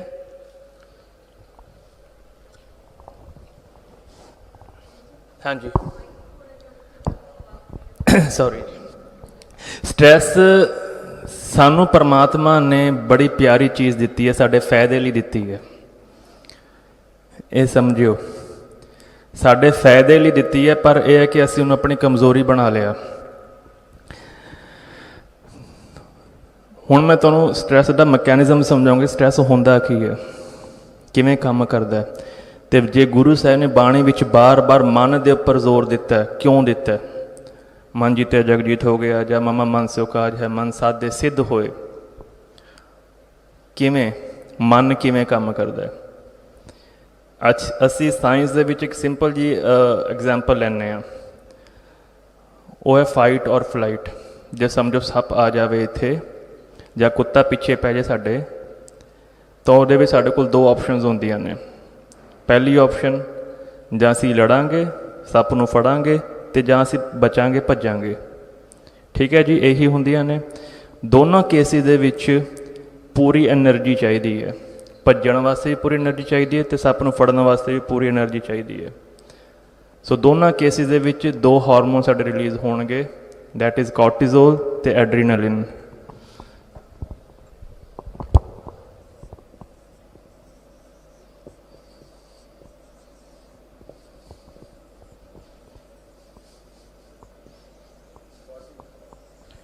कॉर्टिजोल ते एड्रीनलिन ये साढ़े स्ट्रैस हार्मोन्स ने, तो इन्हों भी कोलैसट्रॉल ही बनाउंदा है, साढ़े चंगे लिए बनाउंदा है। जे ताकत सानूं चाहिए है, भजना है, तो कोलैसट्रॉल नहीं बनाना है, ठीक है जी। सो ये चीज़ साडी बॉडी सिक्रीट होंदी है। ब्रेन ने, मन ने परसैप्शन की, देखे कि खतरा आ गया, उन्हें ब्रेन को मैसेज देता। ब्रेन ने की किया, अगे ऑर्गन को मैसेज देता कि ये 2 हार्मोन सिक्रीट करो क्योंकि खतरा है उत्थे। ये 2 हार्मोन जो भी सिक्रीट होणगे साडी बॉडी दे विच जदों भी, तो बॉडी के जिहड़े बाकी फंक्शन ने, डाइजैशन है, साडी सर्कुलेशन है, या साडे कोई भी है, रिलैक्सेशन है, रिपेयर है, बॉडी दी एक्सक्रीशन है, वो सारे स्लो हो जाएंगे। क्यों? क्योंकि प्रायोरिटी की इस टाइम ते सप, प्रायोरिटी की इस टाइम ते वो कंडीशन। बाकी चीज़ जरूरी नहीं है। बाहर तूफान आंदा होएगा तो असीं बाहर जाके काम नहीं करांगे, असीं प्रोटैक्शन करांगे अपनी, अंदर बैठे रहेंगे। चलो जो तूफान ठंडा हो जाएगा असीं तां बाहर जावांगे। यही गल इत्थे है। प्रायोरिटी की है बॉडी लई, बचना या लड़ना, बाकी फंक्शन डाउन हो जाएंगे। जदों ये सिचुएशन नॉर्मल हो जाएगी, ਸੱਪ ਚਲਾ ਜਾਏਗਾ ਜਾਂ ਅਸੀਂ ਫੜ ਲਾਂਗੇ ਜਾਂ ਕੁਝ ਵੀ ਹੋ ਜਾਏਗਾ, ਤਾਂ ਇਹ ਹਾਰਮੋਨ ਵਾਪਸ ਆਪਣੀ ਜਗ੍ਹਾ 'ਤੇ ਆ ਜਾਣਗੇ ਅਤੇ ਬਾਕੀ ਫੰਕਸ਼ਨ ਨਾਰਮਲ ਹੋ ਜਾਣਗੇ। ਇਹ ਸਾਡੇ ਚੰਗੇ ਲਈ ਪਾਇਆ ਪਰਮਾਤਮਾ ਨੇ, ਐਮਰਜੈਂਸੀ ਵਾਸਤੇ ਪਾਇਆ, ਬਟ ਉਹ ਐਮਰਜੈਂਸੀ ਨਹੀਂ ਰਹੀ ਨਾ, ਇਹ ਤਾਂ ਹਰ ਗੱਲ 'ਤੇ ਹੋ ਗਿਆ। ਹੁਣ ਉਹ ਅੰਕਲ ਨੇ ਮੈਨੂੰ ਕੁਝ ਕਹਿ ਤਾ, ਮੇਰੇ ਦੋਸਤ ਨੇ ਮੈਨੂੰ ਕੁਝ ਬੁਰਾ ਭਲਾ ਕਹਿ ਤਾ, ਲੜਾਈ ਹੋ ਗਈ, ਜਾਂ ਫਾਈਨੈਂਸ਼ੀਅਲ ਕੰਡੀਸ਼ਨਸ ਘਰ ਦੇ ਵਿੱਚ ਆ ਗਈਆਂ, ਜਾਂ ਮੇਰੇ ਘਰ ਵਾਲੇ 'ਚ ਲੜਾਈ ਹੋ ਗਈ, ਜਾਂ ਕੁਝ ਟੈਨਸ਼ਨਾਂ ਆ ਗਈਆਂ, ਇਹ ਦੋ ਭੂਤ ਸਿਕਰੀਟ ਹੋਈ ਜਾ ਰਹੇ ਨੇ। ਆਟੋਮੈਟਿਕ ਹੈ, ਸਾਡੇ ਹੱਥ ਵਿੱਚ ਨਹੀਂ ਹੈ। ਕੰਡੀਸ਼ਨਸ ਸਾਡੀ ਲਾਈਫ 'ਚ ਉਵੇਂ ਦੀ ਹੋ ਗਈਆਂ ਨੇ, ਬਿੱਲ ਪੇ ਕਰਨਾ, ਕੁਝ ਕਰਨਾ, ਸਟਰੈਸ ਲਈ ਜਾ ਰਹੇ, ਟੈਨਸ਼ਨ ਲਈ ਜਾ ਰਹੇ ਹਾਂ, ਉਹ ਮਨ ਸਟਰੈਸ ਦੇ ਵਿੱਚ ਹੈ ਅਤੇ ਬ੍ਰੇਨ ਨੇ ਆਟੋਮੈਟਿਕਲੀ ਇਹ ਦੋ ਹਾਰਮੋਨ ਸਿਕਰੀਟ ਕਰੀ ਜਾਣੇ ਨੇ। ਇਹ ਦੋ ਹਾਰਮੋਨ ਸਿਕਰੀਟ ਹੋਣਗੇ ਤਾਂ ਬਾਕੀ ਫੰਕਸ਼ਨ ਅਪ ਡਾਊਨ ਹੋਣਗੇ। ਡਾਈਜੈਸ਼ਨ ਤੁਹਾਡੀ ਖਰਾਬ ਹੋਣੀ ਹੈ, ਤੁਹਾਡਾ ਪਿੱਤਾ ਖਰਾਬ ਹੋਣਾ ਹੀ ਹੋਣਾ, ਤੁਹਾਡੇ ਹਾਰਟ ਦੀਆਂ ਪ੍ਰੋਬਲਮਸ ਆਉਣੀਆਂ ਨੇ। ਤੁਹਾਡੇ ਹੱਥ ਵਿੱਚ ਨਹੀਂ ਹੈ। ਪਾਇਆ ਤਾਂ ਸਾਡੇ ਚੰਗੇ ਵਾਸਤੇ ਸੀ, ਐਮਰਜੈਂਸੀ ਵਾਸਤੇ ਪਾਇਆ ਸੀ, ਬਟ ਅਸੀਂ ਹਰ ਗੱਲ 'ਚ ਸਟਰੈਸ ਲੈ ਲਿਆ। ਹੁਣ ਉਹ ਸਟਰੈਸ ਨਾਲ ਅੱਗੇ ਕੀ ਨੁਕਸਾਨ ਹੋਣਗੇ ਮੈਂ ਤੁਹਾਨੂੰ ਸਾਰਾ ਕੁਝ ਦੱਸ ਰਿਹਾ, ਜੋ ਅਸੀਂ ਨੁਕਸਾਨ ਕਰ ਰਹੇ ਹਾਂ। ਸੋ ਦੋ ਪ੍ਰੋਬਲਮਸ ਸਾਡੀਆਂ ਸਭ ਤੋਂ ਵੱਡੀਆਂ ਨੇ, ਸਟਰੈਸ ਅਤੇ ਡਾਈਜੈਸ਼ਨ। ਜਦ ਤੱਕ ਇਹ ਮੇਨਟੇਨ ਨਹੀਂ ਹੋਣਗੇ, ਜਦ ਤੱਕ ਇਹਨਾਂ ਨੂੰ ਕੰਟਰੋਲ ਕਰਨਾ ਨਹੀਂ ਸਿੱਖਾਂਗੇ, ਤਾਂ ਇਹਨੂੰ ਤਿਆਰੀ ਨਹੀਂ ਕਰਾਂਗੇ, ਕੋਈ ਵੀ ਪ੍ਰੋਬਲਮ ਤੋਂ ਤੁਸੀਂ ਨਹੀਂ ਬਚ ਸਕਦੇ। ਐਗਜ਼ਾਮਪਲ ਦੇ ਤੌਰ 'ਤੇ ਭਾਈ ਬਚਿੱਤਰ ਸਿੰਘ ਹੁਣਾਂ ਦੀ ਸਾਖੀ ਸੁਣੀ ਹੈ, ਸਭ ਨੇ ਸੁਣੀ ਹੈ। ਭਾਈ ਬਚਿੱਤਰ ਸਿੰਘ ਹੁਣਾਂ ਦੀ ਨਾਗਣੀ ਬਰਛ ਨਾਲ ਹਾਥੀ ਨੂੰ ਮਾਰਿਆ ਸੀ, ਹੈ ਨਾ। ਉਹ ਸਿਚੁਏਸ਼ਨ ਨੂੰ ਆਪਾਂ ਸਾਹਮਣੇ ਰੱਖ ਲੈਂਦੇ ਹਾਂ। ਹਾਥੀ ਦਾ ਪਲਾਨ ਬਣਦਾ, ਹਾਥੀ ਨਾਲ ਅਟੈਕ ਕਰਨ ਦਾ ਪਲਾਨ ਬਣਦਾ। ਗੁਰੂ ਗੋਬਿੰਦ ਸਿੰਘ ਸਾਹਿਬ ਕਹਿੰਦੇ ਨੇ ਕਿ ਚਲੋ ਮੇਰਾ ਹਾਥੀ ਦੁਨੀ ਚੰਦ ਉਹ ਲੜੇਗਾ ਹਾਥੀ ਨਾਲ। ਦੁਨੀ ਚੰਦ ਨੂੰ ਟੈਨਸ਼ਨ ਹੋ ਗਈ ਹੈ ਨਾ ਕਿ ਗੁਰੂ ਸਾਹਿਬ ਨੇ ਕਿੱਥੇ ਫਸਾਤਾ, ਭੱਜ ਗਿਆ। ਕਿਉਂ? ਮਨ ਤਕੜਾ ਨਹੀਂ ਸੀ, ਕਮਜ਼ੋਰ ਸੀ। ਗੁਰੂ ਸਾਹਿਬ ਨੂੰ ਪਤਾ ਸੀ, ਚਲੇ ਗਏ। ਫਿਰ ਉਹੀ ਚੀਜ਼ ਭਾਈ ਬਚਿੱਤਰ ਸਿੰਘ ਨੂੰ ਕਿਹਾ ਸੀ, ਅਤੇ ਭਾਈ ਬਚਿੱਤਰ ਸਿੰਘ ਨੇ ਐਕਸੈਪਟ ਕਰਕੇ ਲੜਿਆ। ਇੱਕ ਬਰਛੇ ਨਾਲ ਹੀ ਕਹਿੰਦੇ ਨਾ ਕਿ ਉਹ ਮਾਰ ਕੇ ਫਿਰ ਉਹ ਕਰ ਲਿੱਤਾ। ਦੋਵਾਂ 'ਚ ਮਨ ਦੀ ਬਸ ਫਰਕ ਹੈ। ਉਹਨਾਂ ਨੇ ਗੁਰੂ ਸਾਹਿਬ ਦਾ ਹੁਕਮ ਮੰਨ ਕੇ ਚੜ੍ਹਦੀ ਕਲਾ 'ਚ ਐਕਸੈਪਟ ਕਰ ਲਿਆ, ਉਹ ਡਰ ਕੇ ਭੱਜ ਗਿਆ। ਸੋ ਇੱਕ ਹੋ ਗਿਆ ਪੋਜ਼ੀਟਿਵ ਸਟਰੈਸ, ਇੱਕ ਹੋ ਗਿਆ ਨੈਗੇਟਿਵ ਸਟਰੈਸ। ਬੱਚਿਆਂ ਦਾ ਮੈਥ ਦਾ ਐਗਜ਼ਾਮ ਹੈ, ਇੱਕ ਨੂੰ ਹੈ ਕਿ ਮੈਂ ਪਾਸ ਹੋ ਜਾ ਯਾਰ, 50 ਨੰਬਰ ਆਣੇ, 40 ਨੰਬਰ ਆਣੇ, ਯਾਰ ਜਿਵੇਂ ਮਰਜ਼ੀ ਨਾ ਥੋੜ੍ਹੇ ਜਿਹੇ ਬਾਅਦ ਨੰਬਰ ਆਣ, ਟੈਨਸ਼ਨ, ਉਹ ਨੈਗੇਟਿਵ ਸਟਰੈਸ ਹੈ। ਇੱਕ ਦਾ ਪੋਜ਼ੀਟਿਵ ਸਟਰੈਸ ਹੈ, ਮੈਂ 99% ਲੈਣੇ ਨੇ, ਮੈਨੂੰ ਪਤਾ ਮੈਂ ਬੜਾ ਵਧੀਆ ਪਰਫਾਰਮ ਕਰਨਾ, ਮੈਨੂੰ ਭਰੋਸਾ ਆਪਣੇ ਆਪ 'ਤੇ, ਮੈਨੂੰ that is positive stress. Positive stress ਤੁਹਾਨੂੰ ਕਦੇ ਵੀ ਤੰਗ ਨਹੀਂ ਕਰੇਗਾ ਬਾਡੀ ਨੂੰ, ਤੁਹਾਡੀ ਬਾਡੀ 'ਚ ਹੋਰ ਐਨਰਜੀ ਦੇਗਾ। ਨੈਗੇਟਿਵ ਸਟਰੈਸ ਤੁਹਾਨੂੰ ਤੰਗ ਕਰੀ ਜਾਏਗਾ। ਅਤੇ ਬਹੁਤ ਤੇ ਅਸੀਂ ਨੈਗੇਟਿਵ ਸਟਰੈਸ ਚਾਹੁੰਦੇ ਹਾਂ, ਟੈਨਸ਼ਨ ਹੀ ਲੈਂਦੇ ਹਾਂ, ਹਾਏ ਆਹ ਨਾ ਹੋ ਜਾਏ, ਹਾਏ ਉਹ ਨਾ ਹੋ ਜਾਏ, ਹਾਏ ਹਾਏ ਹਾਏ ਹਾਏ ਹਾਏ ਹਾਏ। ਇੱਕ ਆ ਭੂਤ ਚਿਮੜ ਗਿਆ ਸਾਨੂੰ ਫੋਨ, ਇਹ ਹੋਰ ਸਾਨੂੰ ਟੈਨਸ਼ਨ ਦੇਈ ਜਾ ਰਿਹਾ ਬਾਰ-ਬਾਰ। ਸੋ ਉਹਦੇ ਨਾਲ ਕੀ ਹੋ ਰਿਹਾ, ਵਧੀ ਜਾ ਰਿਹਾ।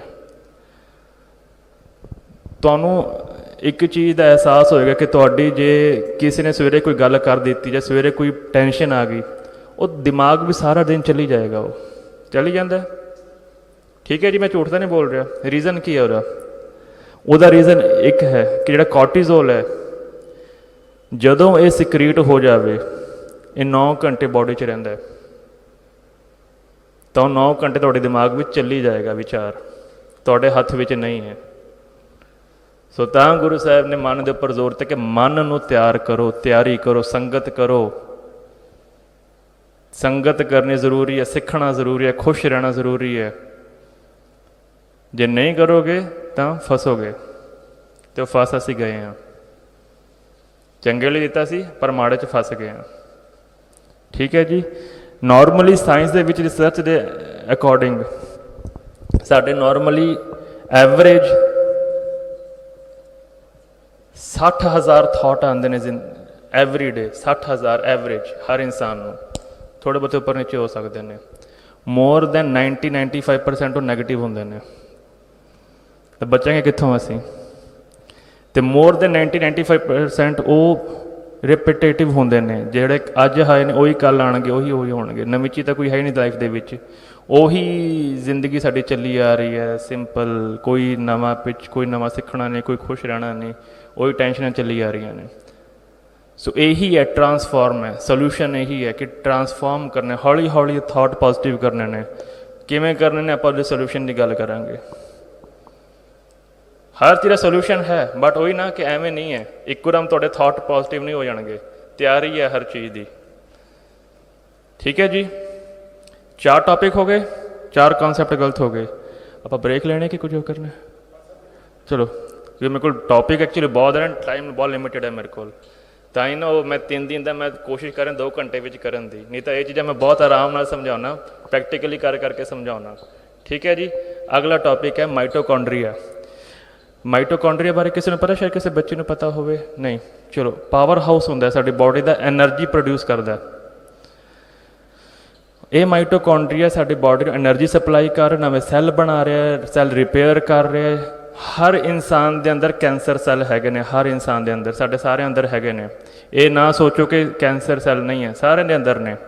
ਰੋਜ਼ਾਨਾ ਸਾਡੀ ਬਾਡੀ 1 ਕਰੋੜ ਦੇ ਕਰੀਬ, 1 ਕਰੋੜ ਦੇ ਕਰੀਬ dead cell, cancer cell body ਚੋਂ ਬਾਹਰ ਕੱਢ ਰਹੀ ਹੈ ਰੋਜ਼ਾਨਾ, 1 ਕਰੋੜ ਦੇ ਕਰੀਬ ਐਵਰੇਜ। ਉਹ ਕਿਵੇਂ ਕੱਢ ਰਹੀ ਹੈ? ਕਿਉਂਕਿ ਮਾਈਟੋਕੌਂਡਰੀਆ ਉਹਦੇ ਪਿੱਛੇ ਕੰਮ ਕਰ ਰਿਹਾ, ਮਾਈਟੋਕੌਂਡਰੀਆ। ਠੀਕ ਹੈ ਜੀ, ਇੰਨਾ ਜ਼ਿਆਦਾ ਇਹ ਇੰਪੋਰਟੈਂਟ ਸਾਡੇ ਬਾਡੀ ਦਾ ਪਾਰਟ ਹੈ, ਸੈੱਲ ਦਾ ਪਾਰਟ ਹੈ। ਇਹ ਪ੍ਰੋਬਲਮ ਕੀ ਹੋ ਰਹੀ ਹੈ? ਸਟ੍ਰੈਸ ਕਰਕੇ ਅਤੇ ਡਾਈਜੈਸ਼ਨ ਕਰਕੇ ਇਹ ਮਾਈਟੋਕੌਂਡਰੀਆ ਦਾ ਕੰਮ ਹੋ ਗਿਆ ਘੱਟ, ਸਲੋ ਹੋ ਗਿਆ। ਠੀਕ ਹੈ, ਕੰਮ ਖਰਾਬ ਹੋ ਗਿਆ, ਮਾਈਟੋਕੌਂਡਰੀਆ ਕੰਮ ਕਰਨਾ ਬੰਦ ਕਰ ਰਿਹਾ। ਭੱਠੀ ਹੁੰਦੀ ਹੈ ਸਾਡੀ ਨਾ, ਭੱਠੀ ਵਾਂਗ ਕੰਮ ਕਰਦਾ, ਇਹ ਕੰਮ ਘੱਟ ਗਿਆ ਕੰਮ ਇਹਦਾ। ਉਹਦੇ ਨਾਲ ਕੀ ਹੋ ਰਿਹਾ? ਜਿਹੜੀ ਸਾਡੀ ਰਿਪੇਅਰ ਹੋਣੀ ਹੈ ਸੈੱਲ ਦੀ, ਜਾਂ ਕੈਂਸਰ ਸੈੱਲ ਸਿਕਰੀਟ ਹੋਣੇ ਨੇ ਜਾਂ ਬਾਹਰ ਜਾਣੇ ਨੇ, ਉਹ ਨਹੀਂ ਜਾ ਰਹੇ, ਘੱਟ ਗਏ।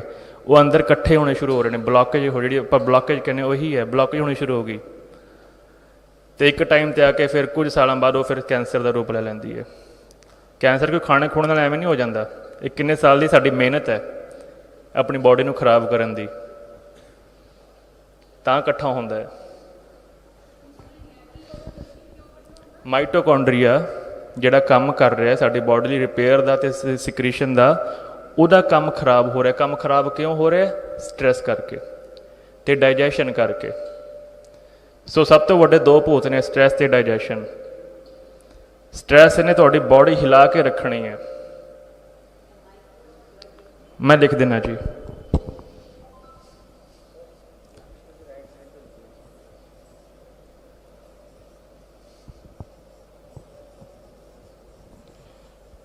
ਰਾਈਟਿੰਗ ਵਿੱਚ ਨਾ ਡਾਕਟਰਾਂ ਦੀ ਰਾਈਟਿੰਗ ਹੈ, ਮੇਰੀ ਥੋੜ੍ਹਾ ਉਹਦੇ 'ਚ ਸਪੇਅਰ ਕਰਿਓ। ਠੀਕ ਹੈ ਜੀ, ਅਗਲੀ ਗੱਲ, ਜਿਹੜਾ ਅਗਲਾ ਕਨਸੈਪਟ ਹੈ ਉਹ ਹੈ ਸ਼ੂਗਰ ਦਾ।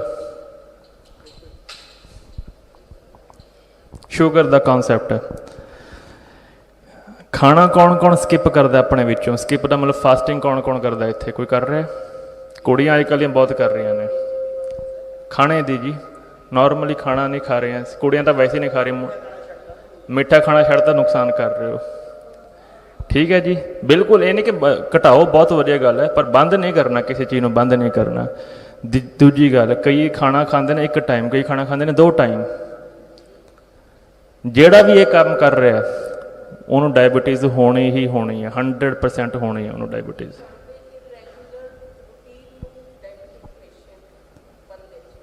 ਹਾਂਜੀ ਹਾਂਜੀ, ਡਾਇਬਟੀਜ਼ ਹੋ ਰਹੀ ਹੈ। ਮੈਂ ਦੱਸਾਂਗਾ ਕਿਵੇਂ ਹੋ ਰਹੀ ਹੈ, ਕਿਉਂ ਹੋ ਰਹੀ ਹੈ।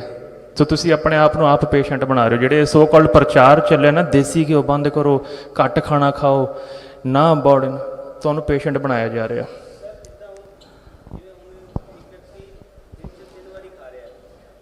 ਹਾਂਜੀ ਹਾਂਜੀ, ਉਹਦੇ ਨਾਲ ਵੀ ਹੋਣਾ। ਹੁਣ ਮੈਂ ਦੱਸ ਰਿਹਾ ਕਿਵੇਂ ਹੋਣਾ। 5 ਵਾਰ ਖਾਣਾ ਖਾਣਾ ਦਿਨ ਦੇ ਵਿੱਚ, 5 ਵਾਰ, ਪਰ ਪੇਟ ਭਰ ਕੇ ਨਹੀਂ ਖਾਣਾ ਕਦੀ। ਥੋੜ੍ਹਾ ਥੋੜ੍ਹਾ ਖਾਈ ਜਾਣਾ, ਖਾਈ ਜਾਣਾ, ਖਾਈ ਜਾਣਾ। ਜੇ ਤੁਸੀਂ ਬਾਡੀ ਨੂੰ ਐਨਰਜੀ ਪ੍ਰੋਪਰ ਦੇਣੀ ਅਤੇ ਸ਼ੂਗਰ ਤੋਂ ਬਚਣਾ। 2 ਹਾਰਮੋਨ ਕੰਮ ਕਰਦੇ ਨੇ ਸਾਡੀ ਬਾਡੀ ਦੇ ਵਿੱਚ ਸ਼ੂਗਰ ਨੂੰ ਮੇਨਟੇਨ ਕਰਨ ਵਾਸਤੇ, ਇਨਸੂਲਿਨ ਅਤੇ ਗਲੂਕਾਗੋਨ। ਇਨਸੂਲਿਨ ਅਤੇ ਗਲੂਕਾਗੋਨ, ਇੱਕ ਵਧਾ ਰਿਹਾ, ਇੱਕ ਘਟਾ ਰਿਹਾ, ਇੱਕ ਵਧਾ ਰਿਹਾ, ਇੱਕ ਘਟਾ ਰਿਹਾ। ਮੈਂ ਨੋਰਮਲ ਲੈਂਗੁਏਜ ਕਰਾਂਗਾ, ਮੈਂ ਪੂਰਾ ਮੈਕੈਨਿਜ਼ਮ ਨਹੀਂ ਸਮਝਾਊਂਗਾ, ਬਹੁਤ ਵੱਡਾ ਮੈਕੈਨਿਜ਼ਮ ਹੈ। ਠੀਕ ਹੈ, ਇੱਕ ਵਧਾ ਰਿਹਾ, ਇੱਕ ਘਟਾ ਰਿਹਾ। ਸੋ ਬਾਡੀ ਕਿਵੇਂ ਹੁੰਦੀ ਹੈ, ਕਿਵੇਂ ਕੰਮ ਕਰ ਰਹੀ ਹੈ?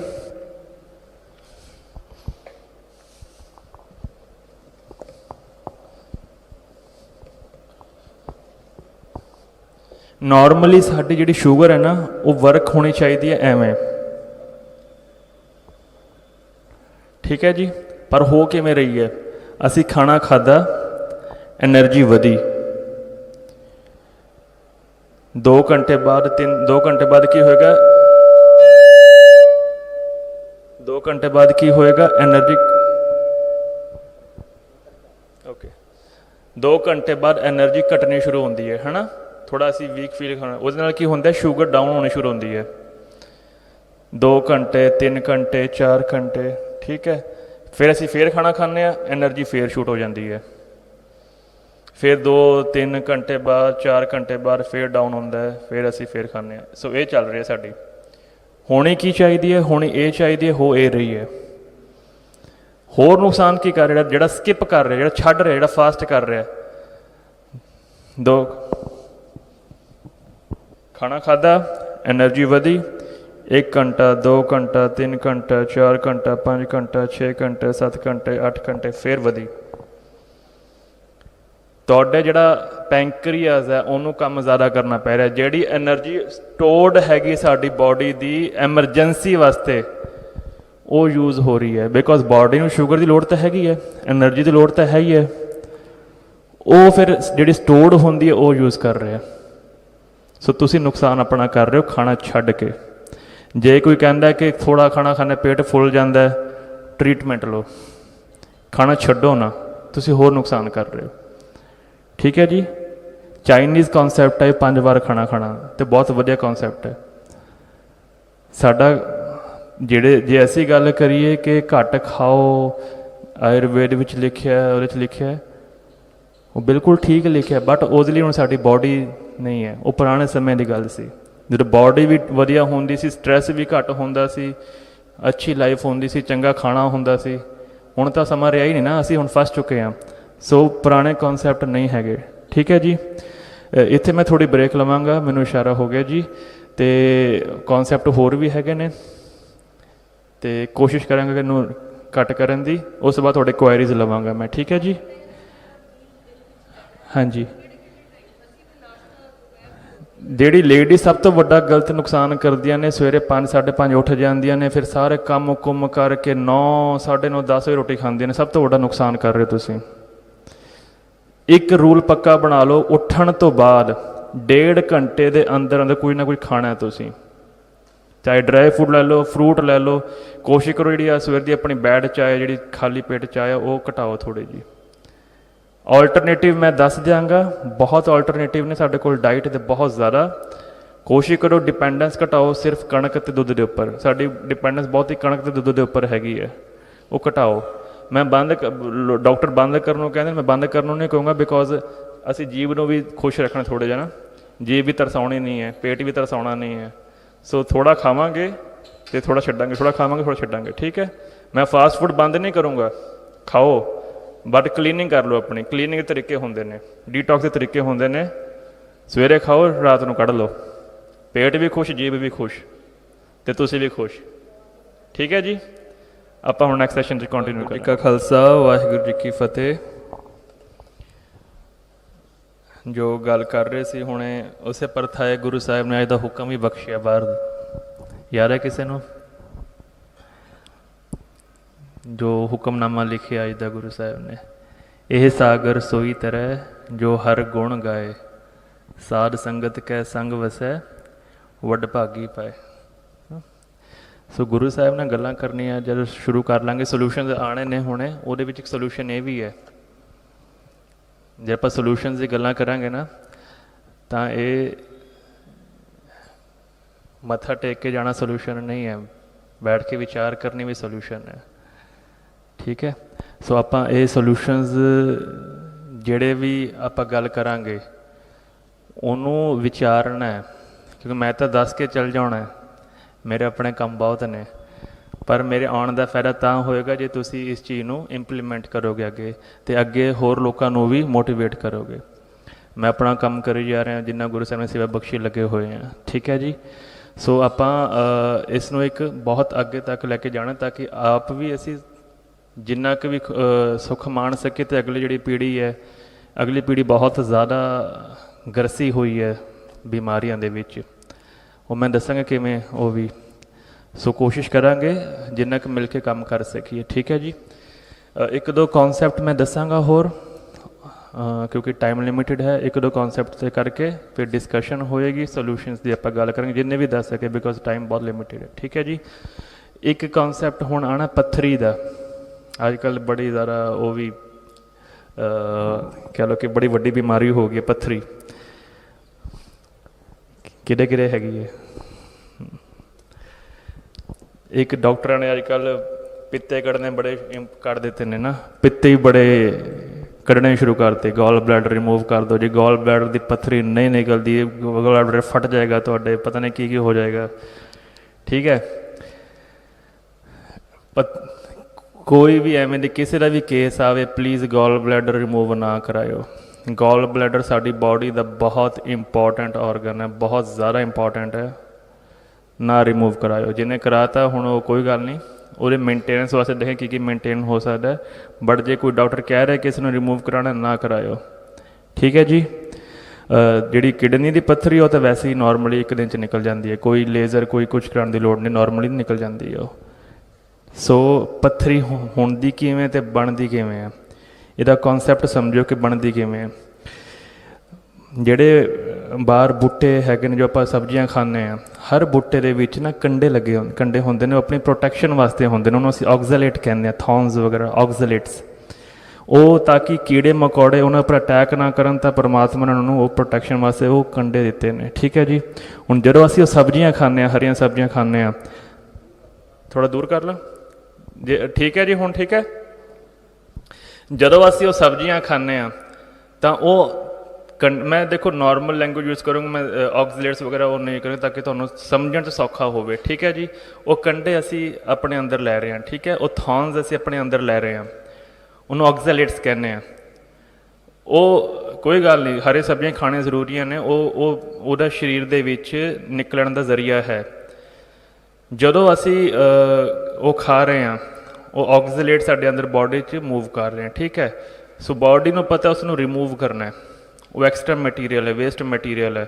ਉਹਦੇ ਲਈ ਕੀ ਹੈ, ਸਾਡੀ ਬਾਡੀ ਵਿੱਚ ਕੈਲਸ਼ੀਅਮ ਜਿਹੜਾ ਹੈ ਉਹ ਕੰਮ ਕਰਦਾ। ਜਿੰਨਾ ਸਾਡੀ ਬਾਡੀ 'ਚ ਕੈਲਸ਼ੀਅਮ ਅਸੀਂ ਲਵਾਂਗੇ, ਉਹ ਕੈਲਸ਼ੀਅਮ ਆਕਜ਼ਲੇਟਸ ਨਾਲ ਜੁੜ ਜਾਂਦਾ ਅਤੇ ਉਹ ਕੈਲਸ਼ੀਅਮ ਆਕਜ਼ਲੇਟ ਬਣਾ ਦਿੰਦਾ, ਠੀਕ ਹੈ। ਉਹ ਫਿਰ ਬਾਡੀ ਵਿੱਚੋਂ ਬਾਈਲ ਰਾਹੀਂ ਜਿਹੜਾ ਗੋਲ ਬਲੈਡਰ ਹੈ, ਗੋਲ ਬਲੈਡਰ ਬਾਈਲ ਸਿਕਰੀਟ ਕਰਦਾ ਅਤੇ ਉਹ ਬਾਹਰ ਚਲ ਜਾਂਦਾ ਹੈ, ਤਾਂ ਪੱਥਰੀ ਨਹੀਂ ਬਣਦੀ। ਪੱਥਰੀ ਬਣਦੀ ਕਦੋਂ ਹੈ, ਜਦੋਂ ਅਸੀਂ ਸਟਰੈਸ ਕਰਕੇ, ਡਾਈਜੈਸ਼ਨ ਕਰਕੇ, ਮੈਂ ਫਿਰ ਘੁੰਮ ਫਿਰ ਕੇ ਦੋਵਾਂ 'ਤੇ ਆਊਂਗਾ, ਸਟਰੈਸ ਕਰਕੇ, ਡਾਈਜੈਸ਼ਨ ਕਰਕੇ, ਜਾਂ ਗੋਲ ਬਲੈਡਰ ਪ੍ਰੋਪਰ ਫੰਕਸ਼ਨ ਨਹੀਂ ਕਰ ਰਿਹਾ। ਜਦੋਂ ਫੰਕਸ਼ਨ ਨਹੀਂ ਕਰ ਰਿਹਾ, ਉਹਦੇ ਕਰਕੇ ਕੀ ਹੋ ਰਿਹਾ, ਜਿਹੜੀ ਸਾਡੀ ਫੈਟ ਹੈ ਉਹ ਐਬਜ਼ੋਰਬ ਨਹੀਂ ਹੋ ਰਹੀ। ਜਿਹੜੇ ਖਾਣੇ ਵਿੱਚ ਫੈਟ ਹੈ ਜਾਂ ਜੋ ਵੀ ਉਹ ਐਬਜ਼ੋਰਬ ਨਹੀਂ ਹੋ ਰਹੀ ਬਾਡੀ ਦੇ ਵਿੱਚ। ਉਹ ਜਿਹੜੀ ਫੈਟ ਹੈ ਉਹ ਕੈਲਸ਼ੀਅਮ ਨਾਲ ਜੁੜ ਜਾਂਦੀ ਹੈ। ਜਦੋਂ ਫੈਟ ਕੈਲਸ਼ੀਅਮ ਨਾਲ ਜੁੜ ਗਈ ਤਾਂ ਆਕਜ਼ਲੇਟ ਨਾਲ ਜੁੜਨ ਵਾਸਤੇ ਕੈਲਸ਼ੀਅਮ ਨਹੀਂ ਬਚਿਆ, ਤਾਂ ਆਕਜ਼ਲੇਟ ਸਾਡੀ ਬਾਡੀ ਦੇ ਵਿੱਚ ਇਕੱਠਾ ਹੋਈ ਜਾਂਦਾ। ਉਹ ਜਦੋਂ ਇਕੱਠਾ ਹੋ ਜਾਂਦਾ ਉਹ ਪੱਥਰੀ ਬਣਾਉਂਦਾ। ਸੋ ਇਹ ਪੱਥਰੀ ਹੈ। ਸੋ ਜੇ ਪੱਥਰੀ ਨਹੀਂ ਬਣਨ ਦੇਣੀ, ਡਾਈਜੈਸ਼ਨ ਅੱਛੀ ਕਰੋ, ਗੋਲ ਬਲੈਡਰ ਅੱਛਾ ਫੰਕਸ਼ਨ ਕਰਾਓ, ਸਟਰੈਸ ਘੱਟ ਲਓ, ਸੋਲਿਊਸ਼ਨ ਫਿਰ ਘੁੰਮ ਫਿਰ ਕੇ ਉਹ ਦੋਵਾਂ 'ਤੇ ਹੀ ਆਉਣਾ, ਠੀਕ ਹੈ ਜੀ। ਸੋ ਇਹ ਪੱਥਰੀ ਹੈ ਆਕਜ਼ਲੇਟਸ ਜਿਹੜੇ ਰਾਹੀਂ ਹੁੰਦੀ ਹੈ। ਅਗਲੀ ਚੀਜ਼,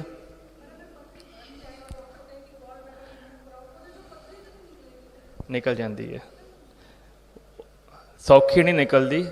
ਜਿਹੜੀ ਕਿਡਨੀ ਦੀ ਪੱਥਰੀ ਹੈ ਉਹ ਸੌਖੀ ਨਿਕਲ ਜਾਂਦੀ ਹੈ, ਗੋਲ ਬਲੈਡਰ ਦੀ ਸੌਖੀ ਨਹੀਂ ਨਿਕਲਦੀ, ਕਿਉਂਕਿ ਸੌਖੀ ਬਣਦੀ ਵੀ ਨਹੀਂ। ਉਹ ਬਣਦੀ ਵੀ, ਗੋਲ ਬਲੈਡਰ ਦੀ ਪੱਥਰੀ ਨਾ ਸੋਲਿਡ ਫਾਰਮ 'ਚ ਨਹੀਂ ਹੁੰਦੀ, ਲਿਕੁਇਡ ਫਾਰਮ 'ਚ ਹੁੰਦੀ ਹੈ, ਠੀਕ ਹੈ ਜੀ। ਇੱਕ ਮੈਲ ਦੇ ਟਾਈਪ ਹੁੰਦੀ ਹੈ, ਸੋਲਿਡ ਫਾਰਮ 'ਚ ਨਹੀਂ ਹੁੰਦੀ, ਤਾਂ ਉਹ ਨਿਕਲਦੀ ਵੀ ਔਖੀ ਹੈ। ਇਸ ਲਈ ਤਾਂ ਉਹ ਕਹਿੰਦੇ ਕਿ ਲੇਜ਼ਰ ਨਾਲ ਨਹੀਂ ਨਿਕਲਣੀ, ਉਹ ਰਿਮੂਵ ਵੀ ਕਰਨਾ ਪੈਣਾ। ਬਟ ਉਹ ਇੰਨੀ ਵੀ ਉਹ ਗੱਲ ਨਹੀਂ ਹੈ, ਕੁਝ ਸਮਾਂ ਲਾ ਕੇ ਪੂਰੀ ਮਿਹਨਤ ਕਰਕੇ ਨਿਕਲੀ ਜਾ ਸਕਦੀ ਹੈ, ਠੀਕ ਹੈ ਜੀ।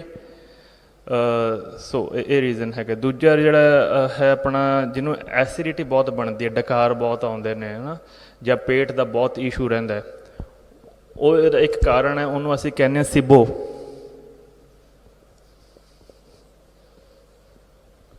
ਸਿਬੋ ਦਾ ਮਤਲਬ ਹੁੰਦਾ small intestine bacterial over growth. ਜਿਹੜੇ ਸਾਡੀ ਵੱਡੀ ਆਂਤ ਹੁੰਦੀ ਹੈ, ਸਮੌਲ ਇੰਟੈਸਟਾਈਨ, ਲਾਰਜ ਇੰਟੈਸਟਾਈਨ ਜਿਹੜੀ ਛੋਟੀ ਆਂਤ ਹੁੰਦੀ, ਠੀਕ ਹੈ।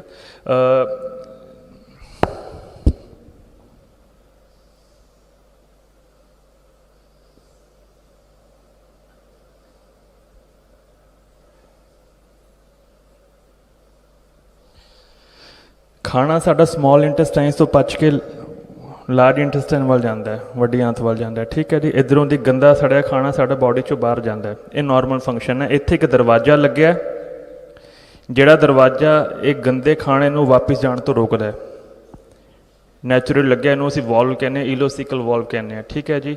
ਉਹ ਇੱਥੇ ਵਾਪਸ ਜਾਣ ਤੋਂ ਰੋਕਦਾ ਤਾਂ ਕਿ ਉਹ ਗੰਦਾ ਖਾਣਾ ਵਾਪਸ ਸਾਡੇ ਬੈਕ ਨਾ ਮਾਰੇ। Small intestine bacterial over growth, ਜਦੋਂ ਬੈਕਟੀਰੀਆ ਦੀ ਗਰੋਥ ਓਵਰ ਹੋ ਜਾਂਦੀ ਹੈ। ਸਾਡੀ ਬਾਡੀ 'ਚ ਟ੍ਰਿਲੀਅਨਸ ਬੈਕਟੀਰੀਆ ਪਏ ਨੇ, ਵਾਇਰਸਿਸ, ਫੰਗਸ ਪਏ ਨੇ, ਆਲਰੇਡੀ ਬਹੁਤ ਕੁਝ ਪਿਆ। ਸੋ ਛੋਟੇ ਮੋਟੇ ਵਾਇਰਸ ਤੋਂ ਫਿਕਰ ਨਾ ਕਰਿਆ ਕਰੋ। ਆਹ ਨਾ ਫਿਕਰ ਕਰੋ ਕਿ ਜੇ ਉਹ ਕਿੱਲ ਲੱਗ ਗਈ, ਜੰਗ ਲੱਗੀ, ਕਿੱਲ ਲੱਗ ਗਈ ਤਾਂ ਟੈਟਨਸ ਦਾ ਟੀਕਾ ਲਵਾ ਲਓ, ਨਾ ਲਵਾਇਓ, ਕੁਛ ਨਹੀਂ ਹੋਣ ਲੱਗਾ। ਜੇ ਕੁੱਤੇ ਨੇ ਕੱਟ ਵੀ ਲੈਣਾ ਫਿਰ ਵੀ ਨਾ ਲਵਾਇਓ, ਕੁਛ ਨਹੀਂ ਹੋਣ ਲੱਗਿਆ, ਠੀਕ ਹੈ ਜੀ। ਉਹ ਗੱਲਾਂ ਨੇ ਬਹੁਤੀਆਂ ਡਰਾਉਣ ਦੀਆਂ, ਕੁਛ ਨਹੀਂ ਹੋਣ ਲੱਗਿਆ। ਸਾਡੀ ਬਾਡੀ ਐਂਟੀਬਾਡੀ ਆਪੇ ਬਣਾ ਲੇਗੀ, ਬਿਕੋਜ਼ ਜਿਹੜੀ ਰੈਬੀਜ਼ ਦੀ ਵੈਕਸੀਨੇਸ਼ਨ ਲਗਾ ਰਹੇ ਨਾ ਉਹਦੇ ਵਿੱਚ ਵੀ ਉਹ ਵਾਇਰਸ ਹੀ ਹੈ ਜਿਹੜਾ ਕੁੱਤੇ ਅੰਦਰ ਸਾਡਾ ਆ ਚੁੱਕਾ ਹੈ।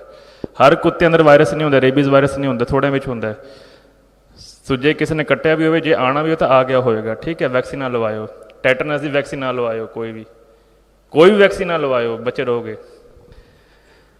ਵਾਪਿਸ ਆ ਜਾਏਗਾ, ਰੋਕਣ ਵਾਸਤੇ ਦਰਵਾਜ਼ਾ ਲੱਗਿਆ, ਠੀਕ ਹੈ ਜੀ। ਹੁਣ ਕੀ ਹੋ ਰਿਹਾ, ਜਦੋਂ ਸਾਡੀ ਡਾਈਜੈਸ਼ਨ ਪ੍ਰੋਬਲਮ ਵੱਧ ਰਹੀ ਹੈ, ਜਾਂ ਕਹਿ ਲਓ ਕਿ ਸਾਡੀ ਨਾ ਅਸੀਂ ਅੱਜ ਕੱਲ੍ਹ ਐਂ ਕਰਕੇ ਸੋ ਜਾਂਦੇ ਹਾਂ, ਕਦੀ ਪੁੱਠੇ ਸਿੱਧੇ ਹੋ ਕੇ ਬੈਠ ਜਾਂਦੇ ਹਾਂ, ਮੋਬਾਈਲ ਐਂ ਕਰਕੇ ਕਰ ਦਿੰਦੇ ਹਾਂ, ਸੋ ਸਾਡਾ ਬਾਡੀ ਦਾ ਸਟਰਕਚਰ ਖਰਾਬ ਹੋ ਰਿਹਾ, ਠੀਕ ਹੈ। ਉਹਦੇ ਨਾਲ ਕਿ ਸਾਡੀ ਬੈਕ ਵੀ ਇਸ਼ੂ ਆ ਰਹੀ ਹੈ, ਸਾਡੇ ਜਿਹੜੀ ਅੱਜ ਕੱਲ੍ਹ ਬਾਹਾਂ ਚੱਕਣ ਦੇ ਵਿੱਚ ਇਸ਼ੂ ਆ ਰਹੇ ਲੋਕਾਂ ਨੂੰ, ਜਾਂ ਪਿੱਛੇ ਪੇਨ ਜ਼ਿਆਦਾ ਹੋ ਰਹੀ, ਸਰਵਾਈਕਲ ਇਸ਼ੂਜ਼ ਆ ਰਹੇ ਨੇ, ਉਹਦੇ ਬਹੁਤ ਵੱਡੇ ਕਾਰਨ ਨੇ। ਇੱਕ ਬਹੁਤ ਵੱਡਾ ਕਾਰਨ ਹੈ ਜਿਹੜਾ ਅੱਜ ਕੱਲ੍ਹ ਉਹ ਗੱਦਾ ਚੱਲ ਪਿਆ ਪੋਲੇ ਵਾਲਾ, ਉਹ ਨਾ ਵਰਤੋ। ਜਿਹੜੇ ਅੱਜ ਕੱਲ੍ਹ ਮੈਟਰਸਿਸ ਨੇ ਨਾ ਹੋਟਲਾਂ ਵਿੱਚ ਬੜੇ ਮਹਿੰਗੇ ਪੋਲੇ ਗੱਦੇ ਯੂਜ਼ ਕਰ ਰਹੇ ਨੇ, ਉਹ ਨਾ ਵਰਤੋ। ਹਾਰਡ ਗੱਦਾ ਹੋਣਾ ਚਾਹੀਦਾ, ਨਹੀਂ ਤਾਂ ਭੁੰਜੇ ਬਹਿ ਜਾਓ, ਲੇਟ ਜਾਓ, ਸਭ ਤੋਂ ਵਧੀਆ ਹਾਰਡ ਗੱਦਾ ਤੁਹਾਡੀ ਬੈਕਬੋਨ ਵਾਸਤੇ ਬਹੁਤ ਵਧੀਆ। ਸੋ ਉਹਦੇ ਕਰਕੇ ਸਟਰਕਚਰ ਖਰਾਬ ਹੋ ਰਹੇ ਨੇ, ਉਹਦੇ ਕਰਕੇ ਕੀ ਹੋ ਰਿਹਾ, ਡਾਈਜੈਸ਼ਨ ਇਸ਼ੂਜ਼ ਕਰਕੇ ਕੀ ਹੋ ਰਿਹਾ, ਦਰਵਾਜ਼ਾ ਕਦੇ ਕਦੇ ਖੁੱਲ੍ਹਾ ਰਹਿ ਜਾਂਦਾ। ਮੈਂ ਬਹੁਤ ਲੇਮੈਨ ਲੈਂਗੁਏਜ ਯੂਜ਼ ਕਰ ਰਿਹਾ, ਦਰਵਾਜ਼ਾ ਖੁੱਲ੍ਹਾ ਰਹਿ ਜਾਂਦਾ। ਉਹਦੇ ਨਾਲ ਕੀ ਹੁੰਦਾ, ਉਹਦਾ ਗੰਦਾ ਸੜਿਆ ਖਾਣਾ ਬੈਕ ਮਾਰ ਜਾਂਦਾ। ਜਦੋਂ ਬਲੌਕ ਹੋ ਜਾਂਦਾ ਤਾਂ ਉਹਦੇ ਨਾਲ ਕੀ ਹੁੰਦਾ, ਜਿਹੜੀ ਗੈਸ ਪਾਸ ਹੋਣੀ ਹੁੰਦੀ ਹੈ, ਬਿਕੋਜ਼ ਗੰਦਾ ਸੜਿਆ ਖਾਣਾ ਜੇ ਬਾਹਰ ਵੀ ਪਿਆ ਹੋਏਗਾ ਤਾਂ ਗੈਸਾਂ ਉਹ ਸਮੈਲ ਆਉਣੀ ਹੈ, ਠੀਕ ਹੈ। ਉਹੀ ਸਾਡੇ ਅੰਦਰ ਵੀ ਹੈ, ਤਾਂ ਉਹ ਗੈਸ ਜਦੋਂ ਮਾਰਦਾ ਤਾਂ ਉਹ ਅੱਗੇ ਜਾਣ ਨੂੰ ਮੌਕਾ ਨਹੀਂ ਮਿਲਦਾ। ਅੱਗੇ ਬਲੌਕ ਹੋਇਆ ਪਿਆ ਤਾਂ ਉਹ ਬੈਕ ਮਾਰਦਾ, ਜਦੋਂ ਬੈਕ ਮਾਰਦਾ ਉਹ ਐਸੀਡਿਟੀ ਬਣਦੀ ਹੈ, ਉਹ ਗੈਸ ਉੱਪਰੋਂ ਨਹੀਂ ਪਾਸ ਹੋ ਰਹੀ ਹੈ। ਸੋ ਫਿਰ ਗੱਲ ਕਿੱਥੇ ਆ ਗਈ, ਡਾਈਜੈਸ਼ਨ ਦੇ ਉੱਪਰ। ਬੈਕਟੀਰੀਆ ਸਾਡੇ ਉੱਪਰ ਅੰਦਰ ਬਹੁਤ ਵਧੀਆ ਕੰਮ ਕਰ ਰਿਹਾ। ਐਂਟੀਬਾਇਓਟਿਕਸ ਬੰਦ ਕਰ ਦਿਓ। ਐਂਟੀਬਾਇਓਟਿਕਸ ਕੀ ਕਰਦੀਆਂ, ਜਿਹੜਾ ਬੈਕਟੀਰੀਆ ਸਾਡੇ ਲਈ ਕੰਮ ਕਰ ਰਿਹਾ, ਸਾਡੀ ਹੈਲਪ ਕਰ ਰਿਹਾ ਖਾਣਾ ਪਚਾਉਣ ਦੇ ਵਿੱਚ, ਉਹਨੂੰ ਖ਼ਤਮ ਕਰ ਦਿੰਦਾ। ਦੋ ਤਰੀਕੇ ਦੇ ਨੇ, ਗੁੱਡ ਬੈਕਟੀਰੀਆ ਅਤੇ ਬੈਡ ਬੈਕਟੀਰੀਆ। ਵਾਇਰਸਿਸ, ਫੰਗਸ ਸਾਰਾ ਕੁਝ ਹੈ, ਯੀਸਟ ਸਾਰਾ ਕੁਝ ਹੈ, ਕੀੜੇ ਵੀ ਨੇ ਕਈਆਂ ਦੇ ਅੰਦਰ। ਸੋ ਜਦੋਂ ਐਂਟੀਬਾਇਓਟਿਕ ਲੈਂਦੇ ਹਾਂ, ਉਹ ਗੁੱਡ ਬੈਕਟੀਰੀਆ ਨੂੰ ਮਾਰ ਦਿੰਦਾ, ਉਹ ਬੈਕਟੀਰੀਆ ਉੱਪਰ ਕੰਮ ਕਰਦਾ, ਵਾਇਰਸ ਉੱਪਰ ਕੰਮ ਨਹੀਂ ਕਰਦਾ। ਤਾਂ ਜਦੋਂ ਬੈਕਟੀਰੀਆ ਮਰ ਗਏ ਤਾਂ ਵਾਇਰਸ ਨੂੰ ਜਗ੍ਹਾ ਮਿਲ ਗਈ ਆਪਣਾ ਰਾਜ ਕਰਨ ਦੀ। ਸੋ ਐਂਟੀਬਾਇਓਟਿਕ ਫਾਇਦਾ ਨਹੀਂ ਕਿਉਂ ਕਰ ਰਹੀ, ਤੁਹਾਡਾ ਨੁਕਸਾਨ ਨਹੀਂ ਕਰ ਰਹੀ ਹੈ, ਤੁਹਾਡੇ ਦੋਸਤ ਖਤਮ ਕਰ ਰਹੀ ਹੈ ਉਹ। ਤਾਂ ਸਾਡੀ ਬਾਡੀ ਹੈ, ਫਿਰ ਵੀ ਸਾਨੂੰ ਮਤਲਬ ਕਿ ਸਾਡੇ ਲਈ ਤਰਸ ਕਰ ਰਹੀ, ਸਾਨੂੰ ਕੰਮ ਕਰੀ ਜਾ ਰਹੀ, ਸਾਡੇ ਉੱਪਰ ਤਰਸ ਕਰ ਰਹੀ ਹੈ, ਅਸੀਂ ਆਪਣੀ ਬਾਡੀ ਨੂੰ ਤੰਗ ਕਰ ਰਹੇ ਹਾਂ, ਠੀਕ ਹੈ। ਐਂਟੀਬਾਇਓਟਿਕਸ ਸਭ ਤੋਂ ਗੰਦੀ ਚੀਜ਼ ਹੈ। ਸੋ ਇਹ ਸਿਬੋ ਹੈ, ਜਦੋਂ ਓਵਰ ਗਰੋਥ ਹੋ ਜਾਂਦੀ ਹੈ ਅਤੇ ਅਸੀਂ ਡਕਾਰ ਸਾਨੂੰ ਆਉਂਦੇ ਨੇ, ਸੋ ਉਹਦਾ ਵੀ ਟਰੀਟਮੈਂਟ ਹੈ, ਕੋਈ ਇਸ਼ੂ ਨਹੀਂ ਹੈ। ਹਰ ਚੀਜ਼ ਦਾ ਇੱਕ ਸੋਲਿਊਸ਼ਨ ਹੈ ਰਾਈਟ ਵੇ ਨਾਲ। ਸੋ ਇਹ ਕੌਨਸੈਪਟ ਵੀ ਕਲੀਅਰ ਹੋ ਗਏ, ਠੀਕ ਹੈ। ਹੁਣ ਕੁਝ ਚੀਜ਼ਾਂ ਮੈਂ ਜਿਹੜੀ ਤੁਹਾਨੂੰ ਦੱਸਣੀਆਂ, ਉਸ ਤੋਂ ਬਾਅਦ ਆਪਾਂ ਕੁਐਸਚਨਸ ਦੇ ਵਿੱਚ ਗੱਲ ਕਰਾਂਗੇ। ਅਸੀਂ ਹੁਣ ਫਸ ਚੁੱਕੇ ਹਾਂ ਹਰ ਚੀਜ਼ ਦੇ ਵਿੱਚ। ਦੁੱਧ ਖਰਾਬ ਹੈ, ਕਣਕ ਖਰਾਬ ਹੈ, ਸਬਜ਼ੀਆਂ ਟੀਕੇ ਲੱਗੀਆਂ ਆ ਰਹੀਆਂ ਨੇ, ਸਟ੍ਰੈਸ ਓਵਰ ਹੋਇਆ ਪਿਆ, ਆਪਸੀ ਪ੍ਰੋਬਲਮ ਬਹੁਤ ਹੋਈ ਪਈ ਹੈ, ਟਾਈਮ ਸਾਡੇ ਕੋਲ ਹੈ ਨਹੀਂ, ਕਰੀਏ ਹੁਣ ਕੀ, ਕਰੀਏ ਕੀ। ਸੋ ਕਰਨਾ ਇਹ ਹੈ, ਹਾਂਜੀ ਪਲੀਜ਼, ESR, ਹਾਂ ਕੋਈ ਇੰਨੀ ਵੱਡੀ ਪ੍ਰੋਬਲਮ ਨਹੀਂ ਹੈ ਜੀ, ਉਹ ਇੰਨੀ ਵੱਡੀ ਕੋਈ ਪ੍ਰੋਬਲਮ ਨਹੀਂ ਹੈ। ਜਿਹੜੀਆਂ ਵੱਡੀਆਂ ਮੇਜਰ ਪ੍ਰੋਬਲਮ ਨੇ ਉਹ ਮੈਂ ਤੁਹਾਨੂੰ ਇਹ ਦੱਸ ਰਿਹਾ ਕਿ ਬੀਪੀ ਤੇ ਸ਼ੂਗਰ ਇਹ 70% ਸਾਇਲੈਂਟ ਨੇ। ਜਦ ਤੱਕ 70% ਹੋ ਨਹੀਂ ਜਾਣਗੀਆਂ ਤੁਹਾਨੂੰ ਸਿੰਪਟਮ ਨਹੀਂ ਆਏਗਾ, ਤੇ ਜਦੋਂ ਹੋ ਗਈਆਂ ਫਿਰ ਰਿਵਰਸ ਨਹੀਂ ਹੁੰਦੀਆਂ। ਬੀਪੀ ਫੇਰ ਥੋੜ੍ਹਾ ਬਹੁਤਾ ਰਿਵਰਸ ਹੋ ਜਾਂਦਾ ਹੈ, ਪਰ ਸ਼ੂਗਰ ਨੂੰ ਬਹੁਤ ਔਖਾ ਕੰਟਰੋਲ ਹੁੰਦਾ, ਬਹੁਤ ਜ਼ਿਆਦਾ ਔਖਾ। ਤਾਂ ਇਹ ਕਹਿੰਦੇ ਕਿ ਲੌਂਗ ਟਾਈਮ ਚੱਲਣੀ ਹੈ। ਸੋ ਜਿਹੜੀ ਛੋਟੀ ਮੋਟੀ ESR ਵਗੈਰਾ ਜਿਹੜੀ ਹੋਵੇ ਨਾ ਉਹ ਠੀਕ ਹੋ ਜਾਣਗੀਆਂ, ਠੀਕ ਹੈ, ਇੰਨੇ ਕੋਈ ਨਹੀਂ ਹੈ। ਸਿਸਟ ਵਗੈਰਾ ਵੀ ਠੀਕ ਹੋ ਜਾਂਦੀ ਲੇਡੀਜ਼ ਦੀ, ਜਿਹੜੇ ਇਰੈਗੂਲਰ ਪੀਰੀਅਡਸ ਨੇ ਉਹ ਵੀ ਠੀਕ ਹੋ ਜਾਣਗੇ। ਬਟ ਗੱਲ ਉਹੀ ਹੈ ਪ੍ਰੋਪਰ ਵੇ ਨਾਲ। ਜੇ ਤੁਸੀਂ ਆਰਟੀਫਿਸ਼ੀਅਲ ਹਾਰਮੋਨ ਲੈ ਰਹੇ ਹੋ ਜਾਂ ਡਾਕਟਰਸ ਕੋਲ ਟਰੀਟ ਕਰਾ ਰਹੇ ਹੋ, ਆਪਣੀ ਹੋਰ ਤੁਸੀਂ ਗਲਤ ਕਰ ਰਹੇ ਹੋ ਉਹਦੇ ਨਾਲ, ਕਿਉਂਕਿ ਬਾਡੀ ਨੂੰ ਪਤਾ ਮੈਂ ਕਿਵੇਂ ਠੀਕ ਹੋਣਾ ਹੈ, ਡਾਕਟਰ ਨੂੰ ਘੱਟ ਪਤਾ ਹੈ, ਬਾਡੀ ਨੂੰ ਪਤਾ ਮੈਂ ਕਿਵੇਂ ਠੀਕ ਹੋਣਾ ਹੈ, ਉਹਦੇ ਅੰਦਰ ਸਾਰਾ ਕੁਝ ਪਿਆ, ਉਹਦੇ ਕੰਮ ਵਿੱਚ ਦਖਲ ਨਾ ਦਈਏ ਅਸੀਂ। ਕਿਸੇ ਵੀ ਦੇਸ਼ ਦੀ ਪ੍ਰੋਟੈਕਸ਼ਨ ਸਿਕਿਉਰਿਟੀ ਕਿਸ ਚੀਜ਼ 'ਤੇ ਖੜੀ ਹੈ? ਤੁਸੀਂ ਮੈਨੂੰ ਦੱਸੋ ਕਿਸ ਚੀਜ਼ 'ਤੇ ਖੜੀ ਹੈ? ਹਾਂਜੀ, ਉਹਦੀ ਆਰਮੀ ਦੇ ਉੱਪਰ, ਮਿਲਟਰੀ ਆਰਮੀ ਦੇ ਉੱਪਰ। ਜੇ ਉਹਦੀ ਆਰਮੀ ਸਟਰੋਂਗ ਹੈ ਤਾਂ ਉਹਦੀ ਸਿਕਿਉਰਿਟੀ ਸਟਰੋਂਗ ਹੈ, ਠੀਕ ਹੈ ਨਾ। ਇਹੀ ਸਾਡੀ ਹੈ, ਸਾਡੀ ਇਮਿਊਨਿਟੀ। ਹੁਣ ਸਾਨੂੰ ਆਪਣੀ ਇਮਿਊਨਿਟੀ 'ਤੇ ਭਰੋਸਾ ਨਹੀਂ, ਉਹ ਛੋਟੀ ਨਿੱਕੀ ਜਿਹੀ ਗੋਲੀ 'ਤੇ ਭਰੋਸਾ ਹੈ। ਸਿੱਧੀ ਗੱਲ ਹੈ। ਇੰਨੀ ਪਰਮਾਤਮਾ ਨੇ ਇੰਨੀ ਜ਼ਿਆਦਾ ਟ੍ਰਿਲੀਅਨਸ ਆਰਮੀ ਸਾਡੇ ਅੰਦਰ ਪਾਈ ਹੈ, ਵਾਈਟ ਬਲੱਡ ਸੈਲਸ ਪਾਏ ਨੇ, ਲਿਊਕੋਸਾਈਟਸ ਪਾਏ ਨੇ, ਇੰਨਾ ਕੁਝ ਪਾਇਆ ਸੈੱਲ ਸਾਡੇ ਅੰਦਰ ਪਾਏ ਨੇ, ਉਹਨਾਂ 'ਤੇ ਸਾਨੂੰ ਭਰੋਸਾ ਹੀ ਨਹੀਂ ਹੈ, ਸਾਨੂੰ ਪਤਾ ਹੀ ਨਹੀਂ ਉਹਨਾਂ ਬਾਰੇ। ਉਹ ਨਿੱਕੀ ਜਿਹੀ ਗੋਲੀ 'ਤੇ ਭਰੋਸਾ ਕਿ ਡਾਕਟਰ ਕਹਿ ਰਿਹਾ ਕਿ ਉਹ ਖਾਣੀ ਹੈ ਤਾਂ ਉਹ ਠੀਕ ਹੋ ਜਾਏਗਾ। ਕੀ ਕਰਾਂਗੇ ਅਸੀਂ? ਸੋ ਜੇ ਹਾਂਜੀ ਪਲੀਜ਼।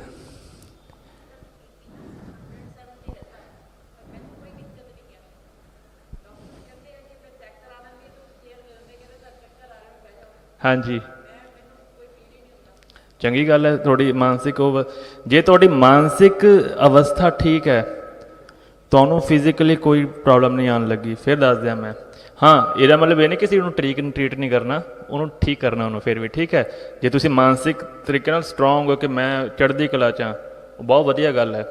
ਬਟ ਬਾਡੀ ਮੰਗ ਕਰ ਰਹੀ ਹੈ, ਠੀਕ ਹੈ, ਕਿਉਂਕਿ ਬਾਡੀ ਦੇ ਵਿੱਚ ਰੈਜ਼ਿਸਟੈਂਸ ਪਾਵਰ ਹੁੰਦੀ ਹੈ, ਸਹਿਣ ਕਰਦੀ ਰਹੇਗੀ, ਉਹ ਤੁਹਾਨੂੰ ਹੈਲਪ ਕਰਦੀ ਰਹੇਗੀ। ਬਟ ਕਿਸੇ ਟਾਈਮ ਆ ਕੇ ਉਹਦੀ ਸਹਿਣਸ਼ੀਲਤਾ ਖਤਮ ਹੋਣੀ ਹੈ, ਸੈਲਜ਼ ਨੇ ਖਤਮ ਹੋਣਾ, ਠੀਕ ਹੈ। ਐਸਥਮਾ ਠੀਕ ਹੋ ਜਾਂਦਾ ਹੈ ਜੇ ਬਹੁਤ ਸਟੇਜ ਬਹੁਤ ਅੱਗੇ ਨਾ ਵਧੀ ਹੋਵੇ ਤਾਂ ਉਹ ਰਿਵਰਸ ਹੋ ਜਾਂਦਾ ਹੈ। It will take time. ਉਹ ਦੇਖੋ ਉਹੀ ਗੱਲ ਹੈ ਨਾ, ਦਵਾਈਆਂ ਨਾਲ ਤਾਂ ਅਸੀਂ ਹੋਰ ਗਰਮੀ ਕਰ ਰਹੇ ਹਾਂ, ਬਾਡੀ ਦੀ ਹੀਟ ਰਿਮੂਵ ਕਰਨੀ ਹੈ, ਜਿਹੜੀ ਬਲੋਕੇਜ ਹੋ ਚੁੱਕੀ ਆ ਉਹ ਖਾਲੀ ਕਰਨੀ ਹੈ, ਠੀਕ ਹੈ। ਔਰਗਨਸ ਨੂੰ ਸਾਹ ਲੈਣ ਦੇਣਾ ਹੈ। ਤੁਹਾਡੇ ਦਿੱਲੀ ਤਾਂ ਵੈਸੇ ਹੀ ਸਾਹ ਮਿਲਦੇ ਨਹੀਂ ਹੈ। ਇੱਕ ਤਾਂ ਤੁਸੀਂ ਨੋਟਿਸ ਕਰਿਓ ਤੁਹਾਡੇ ਦਿੱਲੀ ਵਾਲਿਆਂ ਦੇ ਅਤੇ ਬਾਕੀ ਜਿਹੜੇ ਸ਼ਹਿਰਾਂ ਦੇ ਜਿਹੜੇ ਸਾਹ ਨੇ ਉਹਨੇ ਬਹੁਤ ਫਰਕ ਹੈ। ਤੁਹਾਡੇ ਸਾਹ ਪਤਾ ਕਿਵੇਂ ਦੇ ਹੁੰਦੇ ਨੇ? ਛੋਟੇ ਛੋਟੇ, ਫਾਸਟ। ਨੋਰਮਲ ਸਾਹ ਕਿਵੇਂ ਹੋਣਾ ਚਾਹੀਦਾ? ਇਹ 3 ਹਿੱਸੇ ਭਰੇ ਨੇ ਲੰਗਸ ਦੇ, ਪੂਰਾ ਹਿੱਸਾ ਆਹ ਲੰਗਸ ਭਰੀ ਹੈ ਆਪਣੀ, ਆਹ ਸਾਹ ਇਹ ਸੌਂਦੇ ਹੋਏ ਅਸੀਂ ਲੈਂਦੇ ਹਾਂ ਸਾਹ, ਜਦੋਂ ਪੂਰਾ ਲੈਂਦੇ ਹਾਂ। ਨੋਰਮਲ ਸਾਹ ਬਹੁਤ ਛੋਟਾ ਲੈਂਦੇ ਹਾਂ, ਤੁਸੀਂ ਤਾਂ ਆਪਣਾ ਯੂਜ਼ ਹੀ ਨਹੀਂ ਕਰ ਰਹੇ ਲੰਗਸ ਆਪਣੀਆਂ, ਤਾਂ ਹੀ ਉਹ ਬਲੌਕ ਹੋਈਆਂ ਪਈਆਂ ਨੇ, ਹਵਾ ਹੀ ਨਹੀਂ ਹੈ ਇੱਥੇ। ਜੇ ਹੈਗੀ ਵੀ ਹੈ ਤਾਂ ਯੂਜ਼ ਨਹੀਂ ਕਰ ਰਹੇ। ਸੋ ਤਾਂ ਹੀ ਬਰੀਦਿੰਗ ਐਕਸਰਸਾਈਜ਼ ਬਹੁਤ ਇੰਪੋਰਟੈਂਟ ਹੈ। ਜਿਹੜੀ ਪ੍ਰਾਣਾਯਾਮ, ਅਨੁਲੋਮ ਵਿਲੋਮ ਕਿਉਂ ਕਰ ਰਹੇ ਹਾਂ? ਕਿਉਂਕਿ ਲੰਗਸ ਯੂਜ਼ ਕਰ ਰਹੇ ਹਾਂ, ਸਾਹ ਲੈ ਰਹੇ ਹਾਂ। ਨੋਰਮਲੀ ਵੀ ਲਓ ਤੁਸੀਂ, ਜਦੋਂ ਤੁਸੀਂ ਨੋਟ ਕਰੋ ਬਿਮਾਰ ਹੁੰਦੇ ਹੋ ਸਾਹ ਵੈਸੇ ਬਹੁਤ ਛੋਟੇ ਹੁੰਦੇ ਨੇ, ਹੈ ਨਾ, ਬਾਡੀ ਤੰਗ ਹੁੰਦੀ ਹੈ। ਸੋ ਇਮਿਊਨਿਟੀ ਬਹੁਤ ਵੱਡਾ ਟੌਪਿਕ ਹੈ। ਬੋਨ ਮੈਰੋ ਰਾਹੀਂ ਸਾਡੇ ਵਾਈਟ ਬਲੱਡ ਸੈਲਸ ਤਿਆਰ ਹੁੰਦੇ ਨੇ, ਸਾਡਾ ਜਿਹੜਾ ਆਪਣਾ ਸਕਰੋਟਮ ਹੈਗਾ ਉਹਦੇ ਨਾਲ ਤਿਆਰ ਹੁੰਦੇ ਨੇ। ਆਹ ਬਹੁਤ ਇੰਪੋਰਟੈਂਟ ਚੀਜ਼ ਹੈ। ਟੇਲ ਬੋਨ, ਬੈਕ ਬੋਨ ਬਹੁਤ ਇੰਪੋਰਟੈਂਟ ਚੀਜ਼ ਸਾਡੀ ਬਾਡੀ ਦੀ, ਅਸੀਂ ਇਹਦੇ ਵੱਲ ਧਿਆਨ ਨਹੀਂ ਦੇ ਰਹੇ।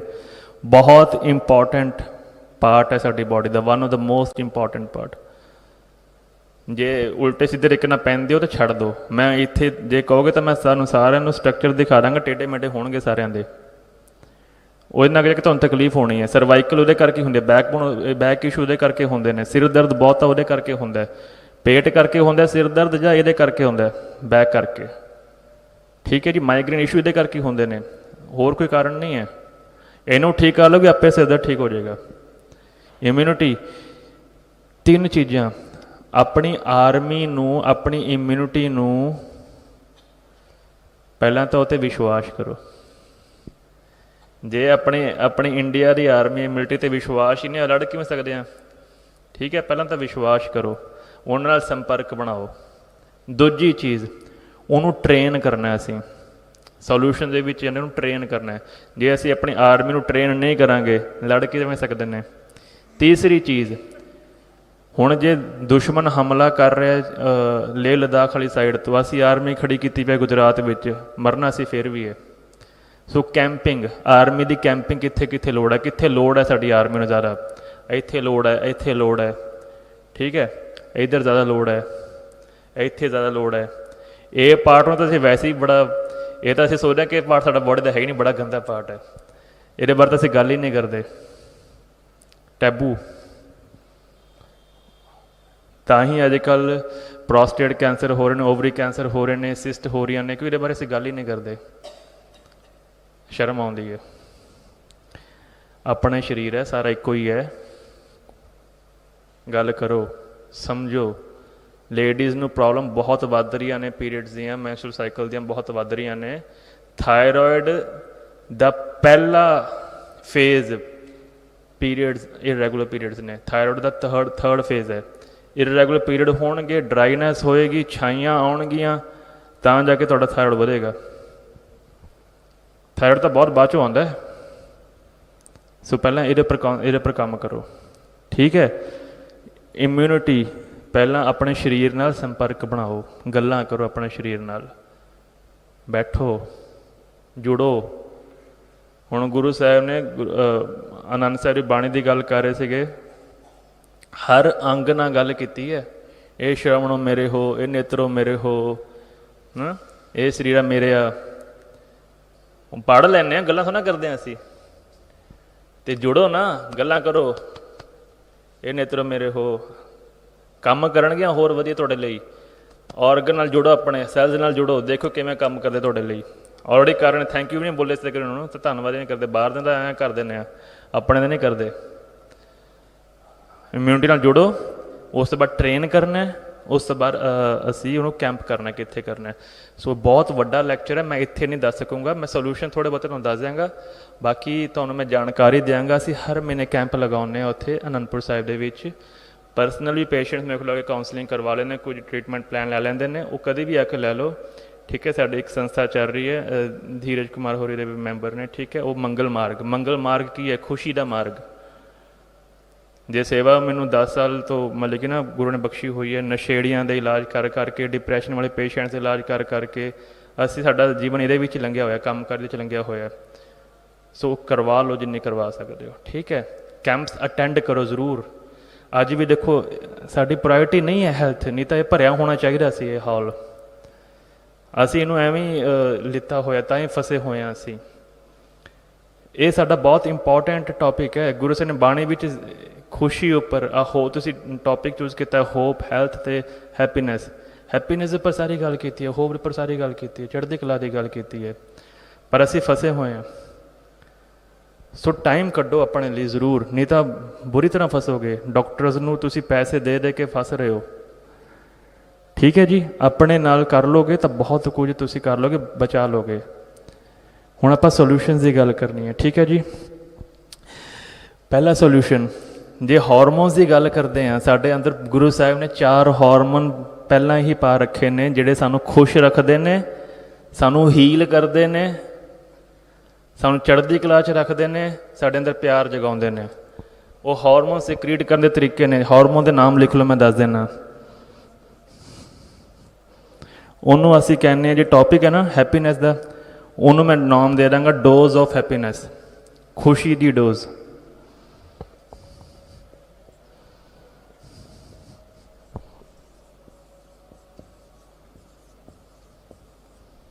पहला D for dopamine, O for oxytocin, S for serotonin,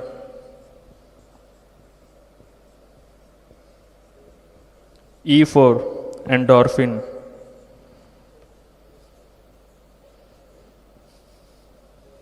परमात्मा को पता है कि असी तंग परेशान होना, उन्हें पहले साढ़े लिए बना के भेजी है हेल्पफुल चीज़, साढ़े मित्र बना के भेजे ने, असी नहीं पता सानू इन्हां बारे।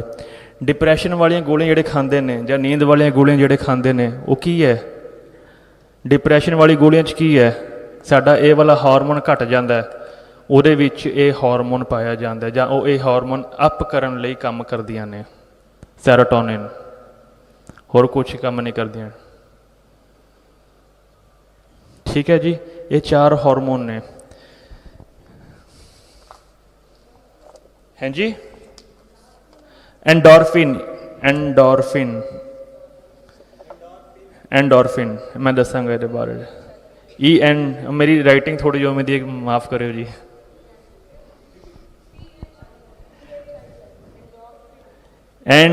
ENDORPHIN ਜਿਹੜਾ ਸੈਰੋਟੋਨਿਨ ਹੈ ਉਹਨੂੰ ਅਸੀਂ ਵਿਲ ਹਾਰਮੋਨ ਕਹਿੰਦੇ ਹਾਂ। ਹਿੰਮਤ, ਤਾਕਤ, ਵਿਲ ਹਾਰਮੋਨ ਜੋ ਅੱਜ ਕੱਲ੍ਹ ਸਾਡੇ ਵਿੱਚ ਵੈਸੇ ਹੀ ਘਟ ਗਈ ਹੈ। ਅਸੀਂ ਤਾਂ ਆਪਣੀਆਂ ਉਣਤਾਈਆਂ ਪ੍ਰਵਾਨ ਨਹੀਂ ਕਰਦੇ, ਆਪਣੀ ਗੱਲ ਦੂਜੇ ਨੂੰ ਕਹਿਣ ਨੂੰ ਝਿਜਕਦੇ ਹਾਂ, ਡਰਦੇ ਹਾਂ। ਮੇਰੀ ਕਮਜ਼ੋਰੀ ਕਿਸੇ ਨੂੰ ਪਤਾ ਨਾ ਲੱਗ ਜੇ, ਮਖੌਟਾ ਪਾ ਕੇ ਜੀ ਰਹੇ ਹਾਂ, ਅਸੀਂ ਫੇਕ ਜ਼ਿੰਦਗੀ ਜੀ ਰਹੇ ਹਾਂ। ਅਸੀਂ ਆਪਣੇ ਘਰ ਵਿੱਚ ਹੀ ਫੇਕ ਜ਼ਿੰਦਗੀ, ਫੇਕ ਹਾਸੇ ਰੱਖੇ ਹੋਏ ਨੇ, ਫੇਕ ਗੱਲਾਂ ਕਰੀ ਜਾ ਰਹੇ ਹਾਂ। ਕੀ ਫਾਇਦਾ? ਆਪਣੇ ਆਪ ਨੂੰ ਕਰ ਲੋਗੇ, ਫੇਕ ਕਰ ਲੋਗੇ, ਕੋਈ ਗੱਲ ਨਹੀਂ। ਮੇਰੇ ਕੋਲ ਆ ਕੇ ਬਹੁਤ ਰੋਂਦੀਆਂ ਨੇ ਬਾਅਦ ਚੋਂ ਲੇਡੀਜ਼, ਬਹੁਤ। ਜਦੋਂ ਕੂੜਾ ਕਰਕਟ ਕੱਢਦੀਆਂ ਨਾ ਆਪਣਾ ਜ਼ਿੰਦਗੀ ਦਾ, ਇੱਕੋ ਗੱਲ ਕਹਿਣਾ ਉਹਨੂੰ ਕਿ ਮੈਂ ਡਸਟਬਿਨ ਆ, ਆਪਣਾ ਕੂੜਾ ਕਰਕਟ ਮੇਰੇ ਅੰਦਰ ਸੁੱਟੋ, ਸਾਰਾ ਖਾਲੀ ਹੋਵੋ। ਤਾਂ ਬਚਪਨ ਤੋਂ ਲੈ ਕੇ ਜਵਾਨੀ ਤੱਕ ਜਾਂ ਕਹਿ ਲਓ ਕਿ ਅੱਗੇ ਤੱਕ ਜਿੰਨਾ ਵੀ ਕੂੜਾ ਕਰਕਟ ਰੱਖਿਆ ਹੁੰਦਾ ਸਾਰਾ ਕੱਢਦੀਆਂ ਨੇ। 5-5 6-6 ਘੰਟੇ ਲੱਗਦੇ ਮੈਨੂੰ ਕਾਉਂਸਲਿੰਗ ਵਾਸਤੇ, ਸੁਣ ਕੇ ਬੜਾ ਕੰਨ ਨਾ ਮੈਨੂੰ ਤਿਆਰ ਕਰਨਾ ਪੈਣਾ, ਸੁਣਨਾ ਬਹੁਤ ਔਖਾ ਹੈ। ਸੋ ਮੇਰੇ ਲਈ ਹੁਣ ਕੋਈ ਭੁਲੇਖਾ ਨਹੀਂ ਰਿਹਾ। ਇਨਸਾਨ ਗੰਦੀ ਤੋਂ ਗੰਦੀ ਹਰਕਤ ਵੀ ਕਰ ਸਕਦਾ, ਇਨਸਾਨ ਚੰਗੀ ਤੋਂ ਚੰਗੀ ਹਰਕਤ ਵੀ ਕਰ ਸਕਦਾ। ਮੈਂ ਬਹੁਤ ਕੁਛ ਸੁਣਿਆ ਹੋਇਆ। ਇੱਕ ਪਿਓ ਆਪਣੀ ਧੀ ਨਾਲ ਗੰਦਾ ਕੰਮ ਕਰ ਸਕਦਾ, ਇੱਕ ਭਰਾ ਆਪਣੇ ਭੈਣ ਨਾਲ। ਬਹੁਤ ਗੰਦ ਪਿਆ ਇਸ ਸਾਡੇ ਸਮਾਜ ਵਿੱਚ, ਬਹੁਤ ਜ਼ਿਆਦਾ। ਸੋ ਕਿਉਂ ਫੇਕ ਕਰ ਰਹੇ ਅਸੀਂ? ਪ੍ਰਵਾਨ ਕਰੋ ਅਤੇ ਉਹਨੂੰ ਚੰਗਾ ਕਰਨ ਲਈ ਹਿੰਮਤ ਕਰੋ। ਬਸ ਅਸੀਂ ਚੰਗਾ ਕਿਵੇਂ ਕਰਨਾ ਆਪਣੀ ਜ਼ਿੰਦਗੀ ਨੂੰ, ਆਪਣੀ ਕਿਵੇਂ ਕਰਨੀ ਹੈ। ਦੂਜੇ ਦੀ ਗੱਲ ਤਾਂ ਬਾਅਦ 'ਚ ਹੋਣੀ, ਪਹਿਲਾਂ ਅਸੀਂ ਆਪਣੀ ਕਰ ਲਈਏ ਨਾ। ਆਪਣੀ ਪਹਿਲਾਂ ਕਰੋ, ਫਿਰ ਅਸੀਂ ਦੂਜੇ ਦੀ ਸੇਵਾ ਦੇ ਵਿੱਚ ਬਾਅਦ 'ਚੋਂ ਲੱਗਾਂਗੇ। ਹਜੇ ਤਿਆਰ ਨਹੀਂ ਹਾਂ ਅਸੀਂ ਸੇਵਾ ਕਰਨ ਨੂੰ, ਸੋ ਪਹਿਲਾਂ ਆਪਣੇ ਆਪ ਤਿਆਰ ਕਰੋ। ਗੁਰੂ ਨਾਨਕ ਸਾਹਿਬ ਵੀ ਐਵੇਂ ਨਹੀਂ ਸੇਵਾ ਕਰਨ ਤੁਰ ਪਏ ਸੀ, ਪਹਿਲਾਂ ਤਿਆਰੀ ਆਪਣੀ ਹੈ ਉਹਨਾਂ ਦੀ। ਭਾਈ ਗੁਰਦਾਸ ਜੀ ਦੀ ਬਾਣੀ ਪੜ੍ਹੋ, ਸਾਫ ਜ਼ਿਕਰ ਵਿੱਚ ਗੁਰੂ ਸਾਹਿਬ ਨੇ ਤਪੱਸਿਆ ਬਾਰੇ ਜ਼ਿਕਰ ਹੈ ਕਿ ਕਰੜੀ ਕੀਤੀ, ਤਾਂ ਮੈਨੂੰ ਪੂਰਾ ਤੁੱਕ ਯਾਦ ਨਹੀਂ, ਪਾਰੀ ਕਰੀ ਤਪੱਸਿਆ।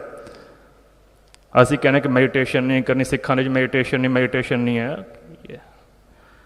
ਐਵੇਂ ਨਹੀਂ ਤਿਆਰ ਹੋ ਜਾਂਦੇ ਦੂਜਿਆਂ ਲਈ, ਪਹਿਲਾਂ ਆਪਣੀ ਤਿਆਰੀ ਚਾਹੀਦੀ ਹੈ ਦੂਜੇ ਨੂੰ ਤਿਆਰ ਕਰਨ ਵਾਸਤੇ। ਸੋ ਤਿਆਰੀ ਕਰੋ ਆਪਣੀ। ਵਿਲ ਹਾਰਮੋਨ ਹੈ ਇਹ ਸਾਡਾ ਸੈਰੋਟੋਨਿਨ ਜਿਹੜਾ ਹੈਗਾ, ਇਹਨੂੰ ਇੰਪਰੂਵ, ਜੇ ਮੈਂ ਦੱਸਣ ਲੱਗ ਗਿਆ ਕਿ ਕਿਵੇਂ ਖਰਾਬ ਹੁੰਦਾ ਜਾਂ ਕੀ ਕਾਰਨ ਨੇ, ਬਹੁਤ ਲੰਬਾ ਸਮਾਂ ਹੋ ਜਾਏਗਾ। ਇਹਨੂੰ ਇੰਪਰੂਵ ਕਰਨ ਦੇ ਤਰੀਕੇ ਦੇਖ ਲਓ। ਬਸ ਇੰਪਰੂਵ ਕਰਨ ਦੇ ਤਰੀਕੇ 5-6 ਹੀ ਹੋਣਗੇ ਸਾਰਿਆਂ ਵਿੱਚ। ਪਹਿਲੀ ਚੀਜ਼ ਐਕਸਰਸਾਈਜ਼। ਜੇ ਕੋਈ ਕਹਿੰਦਾ ਕਿ ਮੇਰੇ ਕੋਲ ਟਾਈਮ ਨਹੀਂ ਐਕਸਰਸਾਈਜ਼ ਕਰਨ ਦਾ, ਨਾ ਕਰੋ, ਪਰੇਸ਼ਾਨ ਤੁਸੀਂ ਹੋਣਾ ਬਾਅਦ ਚੋਂ। 15 ਮਿੰਟ ਸਵੇਰੇ ਬਹੁਤ ਹੈ, 15 ਮਿੰਟ ਸ਼ਾਮ ਬਹੁਤ ਹੈ। ਇੰਨਾ ਸਰੀਰ ਨੂੰ ਇੰਨਾ ਹੀ ਬਹੁਤ ਹੈ। ਐਕਸਰਸਾਈਜ਼। ਜਿੰਮ ਨਾ ਕਰਿਓ, ਜਿਹੜਾ ਵੀ ਜਿੰਮ ਕਰ ਰਿਹਾ ਨੁਕਸਾਨ ਕਰ ਰਿਹਾ ਆਪਣਾ। ਜੇ ਕਰਨੀ ਵੇ ਤਾਂ ਬਹੁਤ ਹਲਕੀ ਕਰਿਓ, ਬਹੁਤ ਹਲਕੀ ਲਾਈਟ ਜਿਮਿੰਗ। ਬਾਡੀ ਨੂੰ ਇੰਨੀ ਨੀਡ ਹੈ, because over exercise, over gym ਵੀ ਬਾਡੀ ਉੱਪਰ ਸਟਰੈਸ ਹੈ ਇੱਕ ਤਰੀਕੇ ਦਾ। ਐਕਸਰਸਾਈਜ਼। ਦੂਜਾ, ਚੰਗੀ ਡਾਈਟ। ਡਾਈਟ ਦੇ ਉੱਪਰ ਆਪਣਾ ਲਾਸਟ ਪਾਰਟ ਆਪਣਾ ਡਾਈਟ ਦੇ ਉੱਪਰ ਹੋਣਾ ਹੈ, ਡਾਈਟ ਚੰਗੀ। ਤੀਸਰਾ, ਕੋਈ ਵੀ ਆਰਟਿਸਟਿਕ ਕੰਮ ਕਰੋ ਮਨ ਨੂੰ ਖੁਸ਼ ਰੱਖਣ ਵਾਲਾ, ਚਾਹੇ ਉਹ ਪੇਂਟਿੰਗ ਹੈ, ਚਾਹੇ ਉਹ ਡਰਾਇੰਗ, ਚਾਹੇ ਉਹ ਮਿਊਜ਼ਿਕ ਹੈ, ਚਾਹੇ ਉਹ ਕੁਛ ਵੀ ਹੈ। ਕੋਈ ਵੀ ਆਰਟਿਸਟਿਕ ਕੰਮ ਕਰੋ ਜਿਸ ਨਾਲ ਤੁਹਾਨੂੰ ਅੰਦਰ ਖੁਸ਼ੀ ਮਿਲੇ।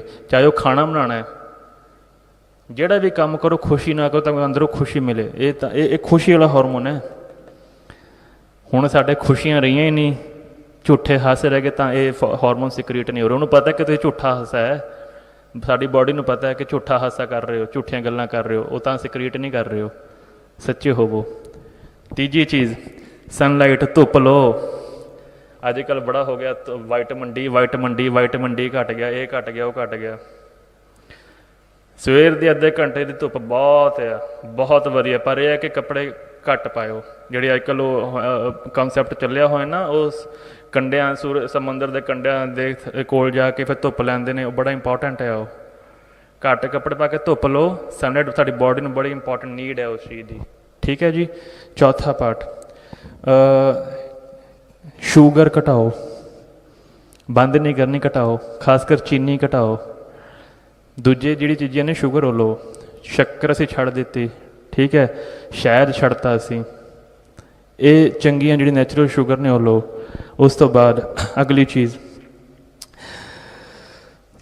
ਮੈਡੀਟੇਸ਼ਨ ਬੜੀ ਇੰਪੋਰਟੈਂਟ ਹੈ, ਰਿਲੈਕਸੇਸ਼ਨ ਬੜੀ ਇੰਪੋਰਟੈਂਟ ਹੈ, ਆਪਣੇ ਨਾਲ ਗੱਲਾਂ ਕਰਨੀਆਂ ਬੜੀਆਂ ਇੰਪੋਰਟੈਂਟ ਨੇ। ਲਰਨਿੰਗ ਸਕਿੱਲਸ ਲਰਨ ਕਰੋ ਨਵੇਂ ਨਵੇਂ, ਤੁਹਾਡੀ ਬੋਡੀ ਕੰਮ ਕਰੇਗੀ ਤੁਹਾਡੇ ਲਈ, ਤੁਹਾਡੇ ਨਵੇਂ ਸੈਲਸ ਬਣਨਗੇ, ਤੁਹਾਡੇ ਨਵੀਂ ਚੀਜ਼ ਲਰਨ ਕਰੋ। ਇਹ ਨਾ ਸੋਚੋ ਕਿ ਮੈਂ ਇੱਕ ਬਸ ਪੜ੍ਹ ਲਿਆ, ਕੁਝ ਨੌਕਰੀ ਕਰਨ ਲੱਗ ਗਿਆ, ਸਿੱਖ ਲਿਆ ਤਾਂ ਹੋ ਗਿਆ।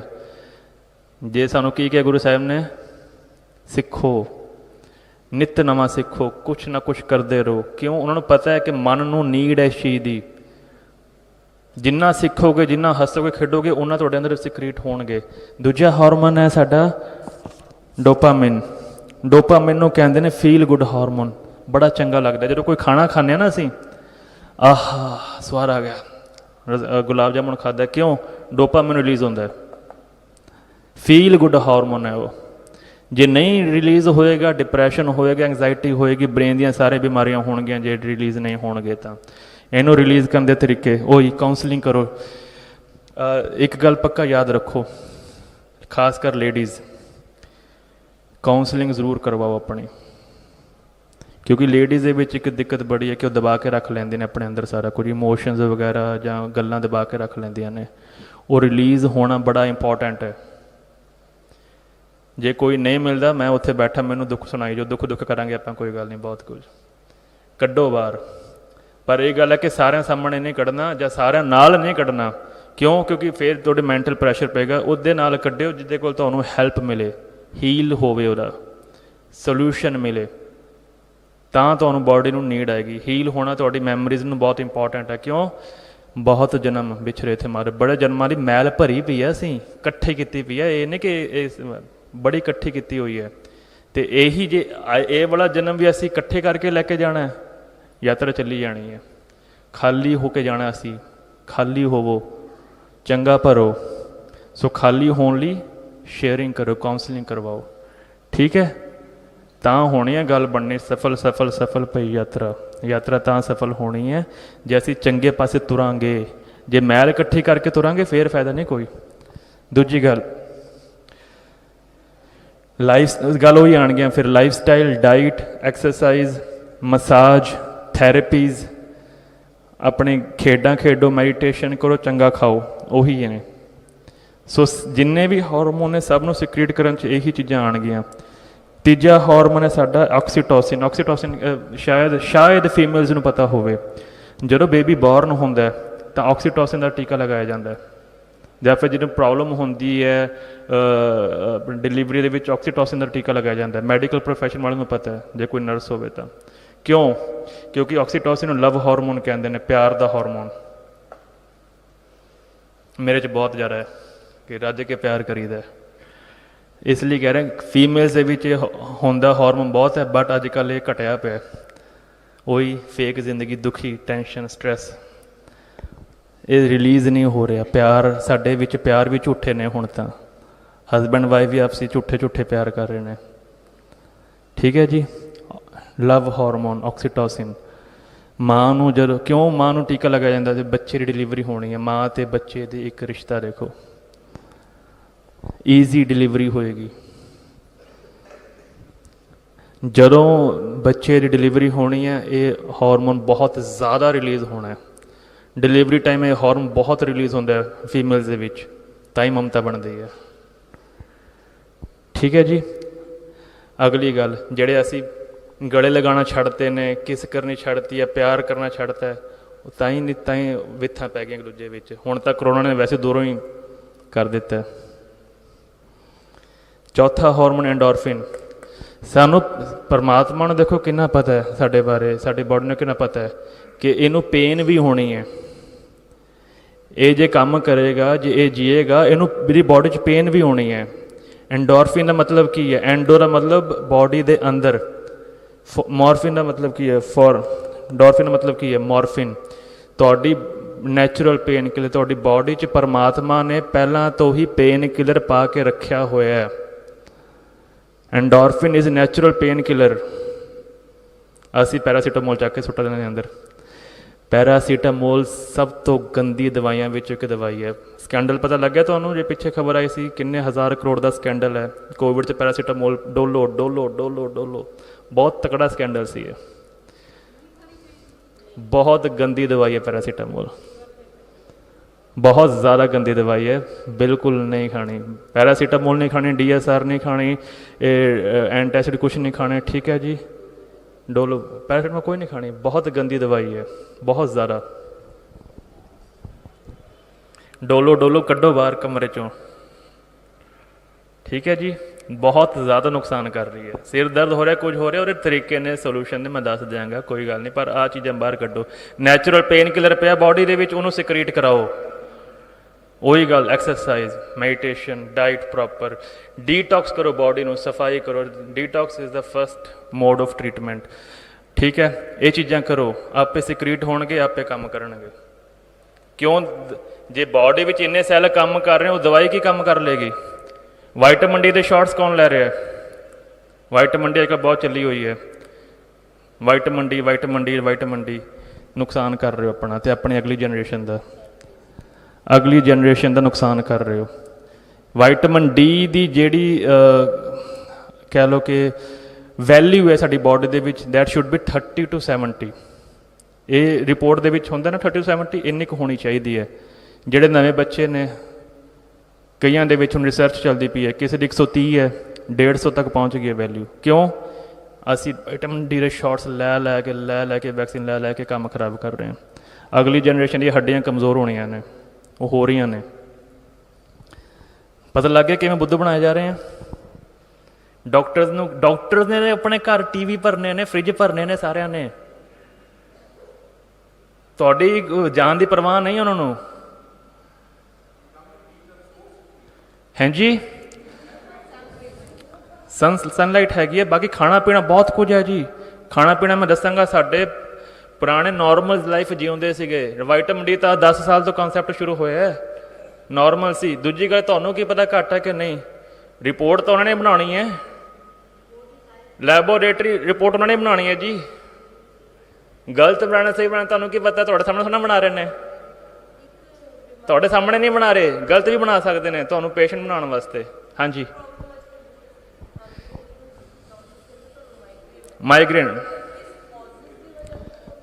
माइग्रेन बहुत ईजीली ठीक हो जाता है। माइग्रेन इज बहुत कोई बड़ा वो नहीं है, हवा नहीं है, ईजिली ठीक हो जाएगा, ठीक है जी।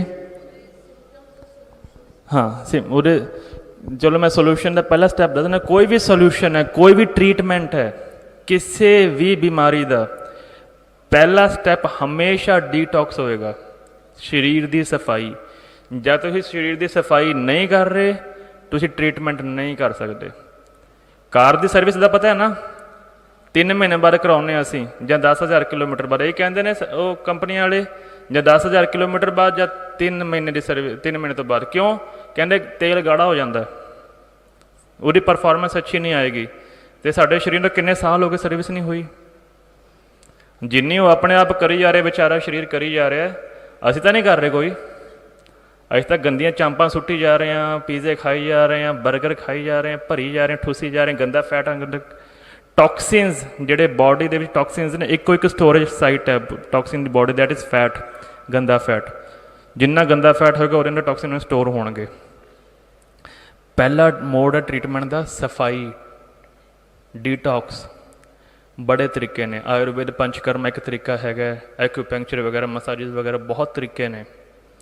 हुण इत्थे मैं करके नहीं दिखा सकता, बिकॉज उसके प्रैक्टिकल सैशन चाहिए एक।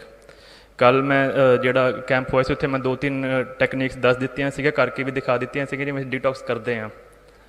जे किसी को पर्सनली कुछ सीखना होएगा, अनंदपुर साहब मेरा काम है, मैं कुछ कमर्शियल नहीं किया पाया, मेरे को लाओ, सीख के चल जाओ। अपने शरीर को आप संभालो, अपने डॉक्टर आप बनो, संभाल सकते हो, कुछ औखा नहीं है सीखना।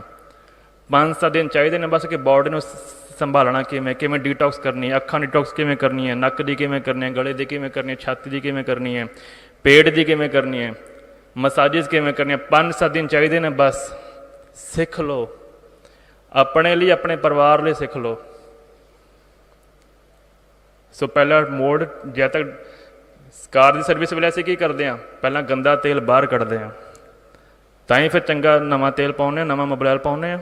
ਇਹੀ ਚੀਜ਼ ਹੈ, ਗੰਦਾ ਸਮਾਨ ਪਹਿਲਾਂ ਬਾਹਰ ਕੱਢੋ, ਚੰਗੀ ਚੀਜ਼ ਪਾਓ। ਫਿਜ਼ੀਕਲੀ ਵੀ ਮੈਂਟਲੀ ਵੀ ਗੰਦੇ ਥਾਟਸ ਮੈਮਰੀਜ਼ ਜਿਹੜੀਆਂ ਅਸੀਂ ਕੂੜਾ ਕਰਕਟ ਭਰਿਆ ਪਿਆ ਬਾਹਰ ਕੱਢੋ, ਚੰਗੇ ਥਾਟ ਪਾਓ। ਸੰਗਤ, ਕਿਉਂ ਗੁਰੂ ਸਾਹਿਬ ਨੇ ਸੰਗਤ ਉੱਪਰ ਜ਼ੋਰ ਦਿੱਤਾ ਹੈ? ਕਿਉਂਕਿ ਚੰਗੇ ਥਾਟ ਪਾਉਣੇ ਜ਼ਰੂਰੀ ਨੇ। ਜਿਹੜੀ ਮੈਂ ਗੱਲ ਕੀਤੀ ਹੈ 60,000 ਥਾਟ, ਉਹ ਐਵੇਂ ਨਹੀਂ ਹੋ ਜਾਣਗੇ, ਹੌਲੀ ਹੌਲੀ ਹੌਲੀ ਹੌਲੀ ਹੌਲੀ ਹੌਲੀ ਥਾਟ ਪਿਓਰ ਹੋਣਗੇ। ਤਾਂ ਸੰਗਤ ਜ਼ਰੂਰੀ ਹੈ, ਤਾਂ ਬਾਰ ਬਾਰ ਆਉਣਾ ਜ਼ਰੂਰੀ ਹੈ, ਤਾਂ ਮੈਡੀਟੇਸ਼ਨ ਜ਼ਰੂਰੀ ਹੈ। ਹਾਂ, ਇਹਨਾਂ ਸਾਰੀਆਂ ਚੀਜ਼ਾਂ ਵਾਸਤੇ ਇੱਕ ਚੀਜ਼ ਦੀ ਦੋ ਚੀਜ਼ਾਂ ਰਿਕੁਆਇਰਮੈਂਟ ਹੈ। ਪਹਿਲੀ ਚੀਜ਼ ਟਾਈਮ, ਉਹ ਤੁਹਾਨੂੰ ਕੱਢਣਾ ਪੈਣਾ। ਅਤੇ ਜੇ ਤੁਸੀਂ ਕਹੋ ਕਿ ਮੇਰੇ ਕੋਲ ਟਾਈਮ ਨਹੀਂ ਹੈ, ਕਰੀ ਜਾਓ, ਨੁਕਸਾਨ ਕਰੀ ਜਾਓ। ਜਦ ਤੱਕ ਤੁਸੀਂ ਆਪਣੀ ਹੈਲਥ ਨੂੰ, ਆਪਣੇ ਮੈਂਟਲ ਪੀਸ ਨੂੰ, ਮਾਈਂਡ ਨੂੰ, ਆਪਣੀ ਬਾਡੀ ਨੂੰ ਪ੍ਰਾਇਰਟੀ ਨਹੀਂ ਦਿਓਗੇ, ਫਸੇ ਜਾਓਗੇ। ਆਪ ਵੀ ਫਸੇ ਹੋ, ਅੱਗੇ ਵੀ ਫਸ ਰਹੇ। ਪੁਰਾਣੀ ਸਾਰੀ ਚੇਨ ਬਣੀ ਆ ਰਹੀ ਹੈ। 1950 ਤੱਕ ਬ੍ਰੇਨ ਦੀਆਂ ਬਿਮਾਰੀਆਂ ਦੇ ਨਾਮ ਨਹੀਂ ਸੀ ਸੁਣੇ ਕਿਸੇ ਨੇ। Dementia, Alzheimer's, Parkinson's, multiple sclerosis, anxiety, depression, ਕਿਸੇ ਨੇ ਨਾਮ ਹੀ ਨਹੀਂ ਸੀ ਸੁਣੇ। ਅੱਜ ਦੇ ਜ਼ਮਾਨੇ ਵਿੱਚ 3rd ਲੀਡਿੰਗ ਕਾਜ਼ ਹੈ ਡੈਥ ਦਾ। ਸਾਰੇ ਬਜ਼ੁਰਗਾਂ ਨੂੰ ਕੋਈ ਨਾ ਕੋਈ ਮੈਂਟਲ ਪ੍ਰੋਬਲਮ ਹੋ ਰਹੀ ਹੈ। ਜਿਹੜੀ ਮੈਂ ਤੁਹਾਨੂੰ ਦੱਸੀ ਹੈ ਕਿ 2032 ਤੱਕ ਹਰ ਦੂਜੇ ਬੱਚੇ ਨੂੰ ਆਟਿਜ਼ਮ ਹੋਣਾ ਹੀ ਹੋਣਾ ਹੈ। ਇੰਨੀ ਛੇਤੀ ਆਟਿਜ਼ਮ ਵੱਧ ਰਹੀ ਹੈ। ਫਸੋਗੇ। ਹਾਂਜੀ, OCD ਕੀ ਕਰੋਗੇ? ਕਿਵੇਂ ਵੱਧ ਗਈਆਂ ਇੰਨੇ ਬਿਮਾਰੀਆਂ ਇੱਕੋ ਦਮ? ਕੋਈ ਇੱਕੋ ਦਮ ਕੋਈ ਉਹ ਤਾਂ ਨਹੀਂ, ਕੋਈ ਛੂਮੰਦਰ ਤਾਂ ਨਹੀਂ ਹੋ ਗਿਆ। ਅਸੀਂ ਵਧਾਈਆਂ ਨੇ, ਡਾਕਟਰਾਂ ਨੇ ਵਧਾਈਆਂ ਨੇ, ਦਵਾਈਆਂ ਨੇ ਵਧਾਈਆਂ ਨੇ। ਅੱਜ ਕੱਲ੍ਹ ਫੋਨ ਵਧਾ ਰਿਹਾ ਬਹੁਤਾ, TV ਵਧਾ ਰਿਹਾ। ਠੀਕ ਹੈ ਜੀ, ਆਪਾਂ ਹੁਣ ਡਾਈਟ ਦੇ ਉੱਪਰ ਥੋੜ੍ਹਾ ਕਰੀਏ। ਆਨਲਾਈਨ ਕਿਸੇ ਦਾ ਕੁਐਸਚਨ ਆਇਆ ਜੀ। My question is, Dr. Mitul Singh ji, is intermittent fasting a good option as stated in Ayurveda? Please ask on my behalf. ਮੈਂ ਜਿਨ੍ਹਾਂ ਨੇ ਵੀ ਪੁੱਛਿਆ, ਮੈਂ ਉਹਨਾਂ ਨੂੰ ਦੱਸ ਦਿਆਂ ਕਿ ਮੈਂ ਫਾਸਟਿੰਗ ਉੱਪਰ ਦੱਸ ਚੁੱਕਿਆ ਕਿ ਫਾਸਟਿੰਗ ਦਾ ਕੌਨਸੈਪਟ ਅੱਜ ਦੇ ਟਾਈਮ ਦੇ ਵਿੱਚ ਜ਼ਰੂਰੀ ਚੰਗਾ ਨਹੀਂ ਹੈ। ਚਾਹੇ ਉਹ ਇੰਟਰਮੀਡੀਏਟ ਫਾਸਟਿੰਗ ਹੈ, ਚਾਹੇ ਦੂਸਰੀ ਹੈ। ਆਯੁਰਵੇਦ ਦੇ ਵਿੱਚ ਲਿਸਟ ਕੀਤਾ ਗਿਆ ਫਾਸਟਿੰਗ, ਬਟ ਮੈਂ ਫੇਰ ਕਹਿ ਰਿਹਾ, ਆਯੁਰਵੇਦ ਨੂੰ ਲਿਖੇ ਹੋਏ ਨੂੰ ਹਜ਼ਾਰਾਂ ਸਾਲ ਹੋ ਗਏ। ਗ੍ਰੰਥਾਂ ਨੂੰ ਲਿਖਣ ਨੂੰ ਕਾਫੀ ਟਾਈਮ ਹੋ ਗਿਆ। ਉਹਨਾਂ ਦੇ ਲੋਕਾਂ ਦੇ ਟਾਈਮ ਹਵਾ ਦਾ ਦੇਖ ਲਓ ਕਿ ਹਵਾ ਕਿੰਨੀ ਚੰਗੀ ਸੀਗੀ, ਸਰੀਰ ਕਿੰਨੇ ਚੰਗੇ ਸੀ, ਸਟ੍ਰੈਸ ਕਿੰਨਾ ਘੱਟ ਸੀ, ਡਾਈਟ ਕਿੰਨੀ ਪਿਓਰ ਸੀਗੀ। ਅੱਜ ਦੇ ਟਾਈਮ 'ਤੇ ਫਾਸਟਿੰਗ ਨਹੀਂ ਕਰ ਸਕਦੇ ਤੁਸੀਂ।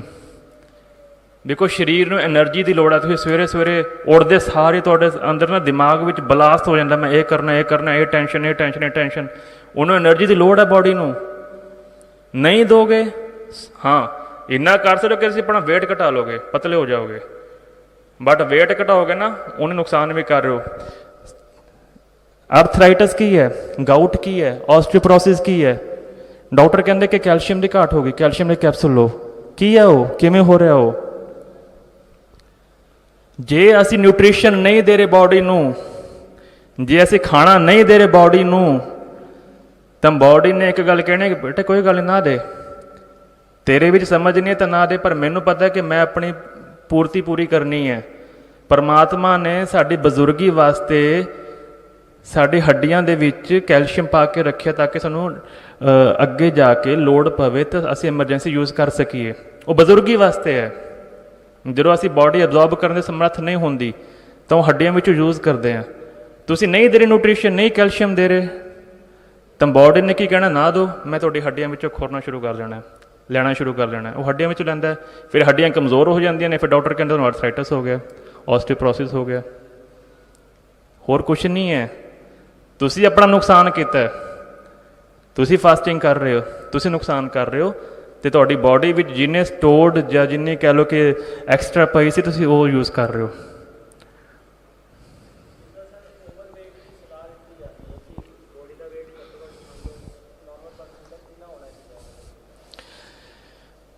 ਓਬੇਸਿਟੀ ਬਹੁਤ ਵੱਡਾ ਇਸ਼ੂ ਹੈ ਸਾਡੇ ਅੱਜ ਦੇ ਟਾਈਮ ਦੇ ਵਿੱਚ। ਓਵਰਵੇਟ ਬਹੁਤ ਵੱਡਾ ਇਸ਼ੂ ਹੈ, ਬਟ ਓਵਰਵੇਟ ਦਾ ਮਤਲਬ ਇਹ ਨਹੀਂ ਕਿ ਤੁਸੀਂ ਜਿੰਮ ਕਰਨਾ ਸ਼ੁਰੂ ਕਰ ਦਿਓ। ਓਵਰਵੇਟ ਦਾ ਮੈਨੂੰ ਤੁਸੀਂ ਖਾਣਾ ਛੱਡ ਦਿਓ ਤਾਂ ਪੇਟ ਘਟੇਗਾ। ਮੈਂ ਤੁਹਾਨੂੰ ਫੇਰ ਕਹਿ ਰਿਹਾ, ਸਾਡੇ ਬ੍ਰੇਨ ਦੇ ਵਿੱਚ 60% ਫੈਟੀ ਟਿਸ਼ੂਜ਼ ਨੇ। ਫੈਟ ਨਹੀਂ ਦਿਓਗੇ ਤਾਂ ਬ੍ਰੇਨ ਨੇ ਡਾਊਨ ਹੋਣਾ, ਬਿਮਾਰੀਆਂ ਹੋਣੀਆਂ ਨੇ।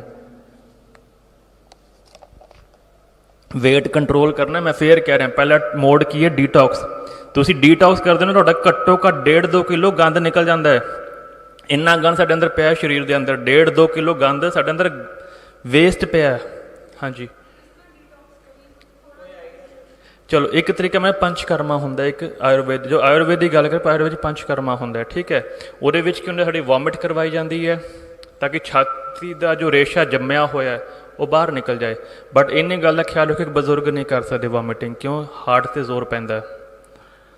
ਸੋ ਤਾਂ ਹੀ ਕਹਿੰਦੇ ਜਵਾਨੀ ਦੇ ਟਾਈਮ ਹੀ ਸ਼ੁਰੂ ਕਰ ਦਿਓ ਚੀਜ਼ਾਂ, ਵੋਮਿਟ ਕਰਨਾ, ਰੇਸ਼ਾ ਨਿਕਲੇਗਾ ਸਾਰਾ ਜੰਮਿਆ ਹੋਇਆ। ਦੂਜੀ ਗੱਲ, ਲੂਜ਼ ਮੋਸ਼ਨ ਲਗਾਓ, ਹਰ ਮਹੀਨੇ ਲੂਜ਼ ਮੋਸ਼ਨ ਜ਼ਰੂਰ ਲਗਵਾਓ।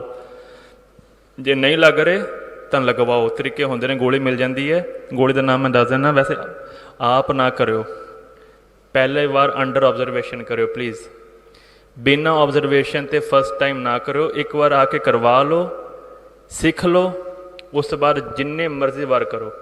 ਜਿਹੜੀ ਵੀ ਡੀਟੌਕਸ ਟੈਕਨੀਕਸ ਨੇ ਪਹਿਲੀ ਵਾਰ ਪਲੀਜ਼ ਅੰਡਰ ਆਬਜ਼ਰਵੇਸ਼ਨ ਕਰਿਓ। ਜਿਹਨੂੰ ਪਤਾ ਹੈ, ਜਿਹੜਾ ਕਰਦਾ ਹੈ, ਆਪ ਕਰੋਗੇ ਨਾ ਤਾਂ ਫਸੋਗੇ, ਠੀਕ ਹੈ। ਅਸੀਂ ਦੇਖੋ ਡੀਟੌਕਸ ਸਾਡਾ ਰੈਗੂਲਰ ਵੀ ਹੋ ਰਿਹਾ, ਬਾਡੀ ਵਿੱਚ ਆਟੋਮੈਟਿਕਲੀ ਵੀ ਹੋ ਰਿਹਾ। ਜੋ ਅਸੀਂ ਕਰਨਾ ਹੈ ਉਹ ਵੀਕਲੀ ਵੀ ਕਰ ਸਕਦੇ ਹਾਂ, ਆਫਟਰ 10 ਡੇਜ਼ ਵੀ ਕਰ ਸਕਦੇ ਹਾਂ, ਮੰਥਲੀ ਵੀ ਕਰ ਸਕਦੇ ਹਾਂ। ਜਿਹੜੀ ਫੁੱਲ ਬਾਡੀ ਡੀਟੌਕਸ ਹੈ that should be in 3 months, ones in 3 month, ਜਿਹੜੀ ਫੁੱਲ ਬਾਡੀ ਹੈ। ਵੈਸੇ ਨੋਰਮਲੀ ਅਸੀਂ ਹਰ ਹਫਤੇ ਵੀ ਕਰ ਸਕਦੇ ਹਾਂ, 10 ਦਿਨ 'ਚ ਵੀ ਕਰ ਸਕਦੇ ਹਾਂ। ਥਰਡ ਤਰੀਕਾ ਐਨੀਮਾ ਦਾ। ਐਨੀਮਾ ਨੂੰ ਅਸੀਂ ਬਹੁਤ ਮਾੜਾ ਸਮਝਦੇ ਹਾਂ, ਪਰ ਉਹ ਕੈਮੀਕਲ ਐਨੀਮਾ ਜੋ ਡਾਕਟਰ ਉਹ ਨਹੀਂ ਕਹਿ ਰਿਹਾ ਕਿ ਆਯੁਰਵੈਦਿਕ ਐਨੀਮਾ ਹੁੰਦਾ, ਜੋ ਆਇਲ ਪਾ ਕੇ, ਨਮਕ ਪਾ ਕੇ, ਪਾਣੀ ਪਾ ਕੇ ਤਿਆਰ ਕਰਦੇ ਹਾਂ ਅਸੀਂ। ਐਨੀਮੇ ਨਾਲ ਤੁਹਾਡੀ 80% ਪੇਟ ਦੀਆਂ ਬਿਮਾਰੀਆਂ ਦਾ ਸੋਲਿਊਸ਼ਨ ਹੋ ਜਾਂਦਾ ਹੈ। ਕਰੋ, ਕਰਨਾ ਸਿੱਖੋ। ਬੰਦਾ ਆਪਣਾ ਐਨੀਮਾ ਆਪ ਕਰ ਸਕਦਾ ਹੈ, ਕਿਸੇ ਦੂਜੇ ਬੰਦੇ ਦੀ ਲੋੜ ਨਹੀਂ ਹੈ। 80% ਬਿਮਾਰੀਆਂ ਪੇਟ ਦੀਆਂ ਤੁਹਾਡਾ ਸੋਲਿਊਸ਼ਨ ਹੈ ਐਨੀਮਾ। ਕੋਈ ਪੇਨ ਨਹੀਂ ਹੁੰਦੀ, ਪੇਨਲੈਸ ਹੈ। ਚੌਥਾ ਆਪਣਾ ਉਹ ਜਿਹੜੀ ਆਪਣੀ ਵੈਰੀਕੋਜ਼ ਹੋ ਜਾਂਦੀਆਂ ਨੇ, ਸੋ ਉਹਨੂੰ ਜੋਕਾਂ ਨਾਲ ਠੀਕ ਕਰਦੇ ਹਾਂ ਅਸੀਂ, ਪਰ ਉਹ ਆਪਾਂ ਨਹੀਂ ਕਰ ਸਕਦੇ, ਉਹ ਸਪੈਸ਼ਲਿਸਟ ਕੋਲ ਕਰਵਾਉਣਾ ਪੈਂਦਾ। ਅਗਲੀ ਚੀਜ਼ ਆਪਣੀ ਜਿਹੜੀ ਚਾਹੀਦੀ ਹੈ, ਅੱਖਾਂ ਦੀ ਡੀਟੌਕਸ ਹੋ ਗਈ। ਉਹਦੇ ਲਈ ਅਸੀਂ ਤੇਲ ਯੂਜ਼ ਕਰਦੇ ਹਾਂ, ਉਹ ਵੀ ਮੈਂ ਕੱਲ੍ਹ ਕਰਕੇ ਦਿਖਾਇਆ ਸੀਗਾ। ਬਟ ਜੇ ਤੁਸੀਂ ਕਿਸੇ ਨੇ ਸਿੱਖਣਾ ਤਾਂ ਉਹ ਸਿੱਖ ਸਕਦਾ ਆ ਕੇ। ਗਲੇ ਦੀ ਡੀਟੌਕਸ, ਰੇਸ਼ਾ ਜੇ ਕਿਸੇ ਨੇ ਕੱਢਣਾ ਹੈ ਗਲੇ ਦਾ ਜਾਂ ਨੱਕ ਦਾ, ਉਹਦੀ ਵੀ ਡੀਟੌਕਸ ਹੁੰਦੀ ਹੈ। ਸਟੀਮ ਬਾਥ ਹੋ ਗਈ, ਹਿਪ ਬਾਥ ਹੋ ਗਈ, ਮੱਡ ਬਾਥ ਹੋ ਗਈ। ਇਹ ਚੀਜ਼ਾਂ ਜੋ ਨੈਚੁਰਲ ਪੁਰਾਣੇ ਸਮੇਂ 'ਚ ਯੂਜ਼ ਕਰਦੇ ਸੀ, ਇਹ ਸਾਰੀਆਂ ਉਹੀ ਨੇ, ਅਸੀਂ ਛੱਡ ਦਿੱਤੀਆਂ। ਉਹਦੇ ਕਰਕੇ ਕੀ ਹੋ ਗਿਆ, ਕੇਰਲਾ ਹੱਬ ਬਣ ਗਈ ਵਰਲਡ ਦੀ। ਵਰਲਡ ਤੋਂ ਉੱਥੇ ਹਜ਼ਾਰਾਂ ਰੁਪਏ, ਲੱਖਾਂ ਰੁਪਏ ਦੇ ਕੇ ਟਰੀਟਮੈਂਟ ਕਰਵਾ ਰਹੇ ਨੇ। ਤੁਸੀਂ ਆਪਣੇ ਘਰ 'ਚ ਸਿੱਖ ਸਕਦੇ ਹੋ, ਔਖਾ ਕੁਛ ਵੀ ਨਹੀਂ ਹੈ। ਕੋਈ ਵੱਡੀ ਸਾਇੰਸ ਨਹੀਂ ਚਾਹੀਦੀ ਇਹਦੇ ਵਾਸਤੇ। ਸਿੱਖੋ ਸਾਰੇ, ਛੋਟੀ 15-20 ਮਿੰਟ ਦੀ ਟੈਕਨੀਕਸ ਨੇ ਸਾਰੀਆਂ। ਆਪ ਕਰੋਗੇ ਸੁਖੀ ਰਹੋਗੇ। ਹਾਂਜੀ, ਔਨਲਾਈਨ ਨਾ ਸਿੱਖੋ, ਪ੍ਰੈਕਟੀਕਲ ਇੱਕ ਵਾਰ ਆਪਣੇ ਕਰਵਾ ਕੇ ਸਿੱਖੋ। ਬਿਕੋਜ਼ ਤੁਸੀਂ ਫੀਲ ਕਰੋ ਕਿ ਡੀਟੌਕਸ ਹੁੰਦਾ ਕੀ ਹੈ ਨਾ। ਪਹਿਲੀ ਵਾਰ ਮੈਂ ਉਹੀ ਗੱਲ ਕਹਿ ਰਿਹਾ, ਅੰਡਰ ਆਬਜ਼ਰਵੇਸ਼ਨ ਕਰੋ ਪਹਿਲਾਂ। ਇਹ ਡਾਕਟਰਸ, ਯੂਟਿਊਬ ਵਾਲੇ, ਫੇਸਬੁੱਕ ਵਾਲੇ ਡਾਕਟਰ ਨਾ ਥੋੜ੍ਹਾ ਬਚੋ ਇਹਨਾਂ ਤੋਂ, ਜਿਹੜੇ ਟੋਟ ਕੇ ਦਿੰਦੇ ਨਾ ਕਿ ਆਹ ਕਰ ਲਓ, ਆਹ ਕਰ ਲਓ, ਬਚੋ ਥੋੜ੍ਹਾ ਜਿਹਾ। ਕਿਉਂ? ਹੁਣ ਕਹਿੰਦੇ ਕਿ ਤ੍ਰਿਫਲਾ ਯੂਜ਼ ਕਰੋ, ਸਾਰੇ ਪੇਟ ਚੰਗਾ ਕਰਦਾ ਹੈ। ਤ੍ਰਿਫਲਾ ਸਾਰਿਆਂ ਵਾਸਤੇ, ਤ੍ਰਿਫਲਾ ਬਹੁਤ ਵਧੀਆ ਚੀਜ਼ ਹੈ, ਬਟ ਉਹ ਹਰ ਇੱਕ ਕੌਨਸਟੀਟਿਊਸ਼ਨ ਵਾਸਤੇ ਨਹੀਂ ਹੈ ਬਾਡੀ ਦੇ। ਕਿਸੇ ਦੀ ਪਿੱਤ ਵੱਧ ਹੈ, ਕਿਸੇ ਦੇ ਕਫ ਵੱਧ ਹੈ, ਕਿਸੇ ਦਾ ਵਾਤ ਵੱਧ ਹੈ, ਉਹ ਹਰ ਇੱਕ ਵਾਸਤੇ ਨਹੀਂ ਹੈ। ਫਿਰ ਉਹ ਕਿਸੇ ਨੂੰ ਨੁਕਸਾਨ ਕਰੇਗਾ, ਉਹ ਡਰਾਈਨੈਸ ਕਰੇਗਾ। ਉਹ ਜਾਂ ਤਾਂ ਉਹਦੇ ਆਪੋਜ਼ਿਟ ਕੁਝ ਦੋ ਨਾਲ। ਸੋ ਬਸ ਉਹ ਜਿਹੜੇ ਅਸੀਂ ਪੁਰਾਣੇ ਕਹਾਵਤਾਂ ਹੁੰਦੇ ਨੇ ਕਿ ਸੁੰਡ ਦੀ ਗੰਢੀ ਫੜ ਕੇ ਪੰਸਾਰੀ ਬਣੇ ਫਿਰਦੇ ਨੇ ਸਾਰੇ, ਅਧੂਰਾ ਗਿਆਨ।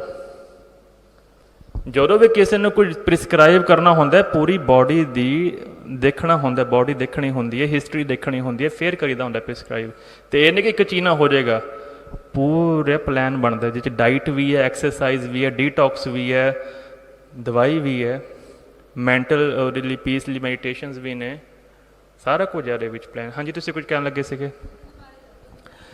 ਦੁੱਧ ਵੈਸੇ ਤਾਂ ਬਹੁਤ ਚੰਗਾ, ਪਰ ਅੱਜ ਦੇ ਜ਼ਮਾਨੇ 'ਚ ਮਿਲਦਾ ਨਹੀਂ। ਜੋ ਦੁੱਧ ਸਾਨੂੰ ਮਿਲ ਰਿਹਾ ਉਹ ਦੁੱਧ ਨਹੀਂ ਹੈ। ਦੁੱਧ ਬਾਡੀ ਵਾਸਤੇ ਬਹੁਤ ਵਧੀਆ, ਬਟ ਅਸੀਂ ਹੁਣ ਪੀ ਨਹੀਂ ਸਕਦੇ।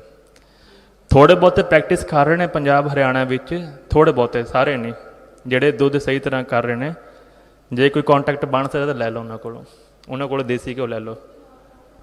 ਬਿਲਕੁਲ ਠੀਕ ਕਰਦੇ ਨੇ। ਕਿਉਂ? ਕਿਉਂਕਿ ਟੀਕੇ ਵਾਲੇ ਨੇ ਜੀ। ਬਿਲਕੁਲ ਠੀਕ ਹੈ, ਮੈਂ ਵੀ ਕਹਿਣਾ, ਪਰ ਇਹ ਕਿ ਹੁਣ ਅਜੀਬ ਦਾ ਸਵਾਦ ਹੈ ਨਾ, ਛੱਡ ਨਹੀਂ ਸਕਦੇ। ਠੀਕ ਹੈ, ਜਿੰਨਾ ਕੁ ਘਟਾ ਸਕਦੇ ਹੋ ਘਟਾ ਲਓ। ਆਟਾ ਕਣਕ ਘਟਾ ਦਿਓ। ਕਿਉਂ? ਹੁਣ ਜਦੋਂ ਅਸੀਂ ਬੀਜਦੇ ਹਾਂ ਉੱਥੇ ਪੰਜਾਬ ਦੇ ਵਿੱਚ ਪਹਿਲਾਂ 6 ਘੰਟੇ ਤਾਂ ਕਣਕ ਨੂੰ ਦਵਾਈ 'ਚ ਭਿਓ ਕੇ ਰੱਖੀਦਾ ਸੀ ਤਾਂ ਕਿ ਉਹਨੂੰ ਬਿਮਾਰੀਆਂ ਨਾ ਲੱਗਣ। ਉਸ ਤੋਂ ਬਾਅਦ ਪਹਿਲਾਂ ਖੇਤ ਤਿਆਰ ਕਰਦੇ, ਦਵਾਈਆਂ ਪਾ ਪਾ ਕੇ, ਯੂਰੀਆ ਪਾ ਪਾ ਕੇ ਖੇਤ ਆ ਕੇ ਫਿਰ ਅਸੀਂ ਕਣਕ ਲਾਉਂਦੇ ਹਾਂ, ਫਿਰ ਉੱਪਰ ਹੋਰ ਸਪਰੇਅ ਮਾਰਦੇ ਹਾਂ। ਰਾਊਂਡ ਅਪ ਇੱਕ ਦਵਾਈ ਆਉਂਦੀ ਸੀ, ਉਹ ਹੁਣ ਬੈਨ ਹੋ ਗਈ, ਪਰ ਚਲੋ ਮਿਲ ਜਾਂਦੀ ਹੈ ਫਿਰ ਵੀ। ਰਾਊਂਡ ਅਪ ਦੇ ਵਿੱਚ ਕਿਉਂ ਹੁੰਦੀ ਹੈ? ਘਾਹ ਮਾਰਨ ਵਾਸਤੇ ਹੁੰਦੀ ਹੈ, ਤਾਂ ਕਿ ਉਹਦੇ ਵਿੱਚ ਘਾਹ ਨਾ ਉੱਗੇ ਫਸਲ ਦੇ ਵਿੱਚ। ਪਰ ਜਿਹੜਾ ਇੰਗਰੀਡੀਅੰਟ ਆ ਉਹਦੇ ਵਿੱਚ ਉਹ ਸਾਫ਼ ਲਿਖਿਆ ਪਿਆ ਕਿ ਕੈਂਸਰ ਕਾਜ਼ਿੰਗ ਹੈ। ਠੀਕ ਹੈ ਨਾ? ਸੋ ਕਣਕ ਘਟਾਓ। ਆਲਟਰਨੇਟਿਵਸ ਹੈਗੇ ਨੇ, ਆਪਾਂ ਉਹਦੇ ਪਰ ਡਿਸਕਸ਼ਨ ਕਰਾਂਗੇ। ਹਾਂਜੀ ਬਿਲਕੁਲ ਬਿਲਕੁਲ ਜੀ, ਬਿਲਕੁਲ। ਬਹੁਤਿਆਂ ਵਿੱਚ ਕੈਮੀਕਲਸ ਹੈਗੇ, ਕੁਝ ਚੀਜ਼ਾਂ ਹੈਗੇ ਜਿਸ 'ਚ ਕੈਮੀਕਲਸ ਨਹੀਂ ਹੈਗੇ, ਬਹੁਤੀਆਂ ਚੀਜ਼ਾਂ ਕੈਮੀਕਲ ਹੈਗਾ। ਸੋ ਹਾਂਜੀ ਹਾਂਜੀ ਹਾਂਜੀ ਬਿਲਕੁਲ ਠੀਕ ਹੈ ਤੁਹਾਡੀ ਗੱਲ। ਸੋ ਬਚ ਨਹੀਂ ਸਕਦੇ, ਅਸੀਂ ਫਸ ਗਏ ਹਾਂ। ਠੀਕ ਹੈ ਜੀ, ਪਰ ਇੰਨੀ ਗੱਲ ਹੈ ਕਿ ਅਸੀਂ ਡੀਟੌਕਸ ਕਰ ਸਕਦੇ ਹਾਂ। ਮੇਰਾ ਜੀਅ ਕੀਤਾ, ਮੈਂ ਦੁਪਹਿਰੇ ਚਾਂਪ ਖਾ ਲਈ, ਮੇਰਾ ਜੀਅ ਕੀਤਾ ਮੈਂ ਬਰਗਰ ਖਾ ਲਿਆ, ਮੈਂ ਰਾਤ ਨੂੰ ਡੀਟੌਕਸ ਕਰ ਲਿਆ, ਸਫਾਈ ਕਰ ਲਈ। ਇਹ ਵੀ ਨਹੀਂ ਤਰਸਿਆ ਤੇ ਇਹ ਵੀ ਨਹੀਂ ਤਰਸ ਰਿਹਾ। ਹਾਂਜੀ ਹੋ ਜਾਂਦੇ। ਬਾਬਾ ਰਾਮਦੇਵ ਜੀ ਉਹਨਾਂ ਮੈਂ ਦੇਖੋ TV ਤੇ ਜਾ ਰਿਹਾ, ਮੈਂ ਕਿਉਂ ਫਸਣਾ, ਤੁਸੀਂ ਫਸਾਉਣਾ ਮੈਨੂੰ।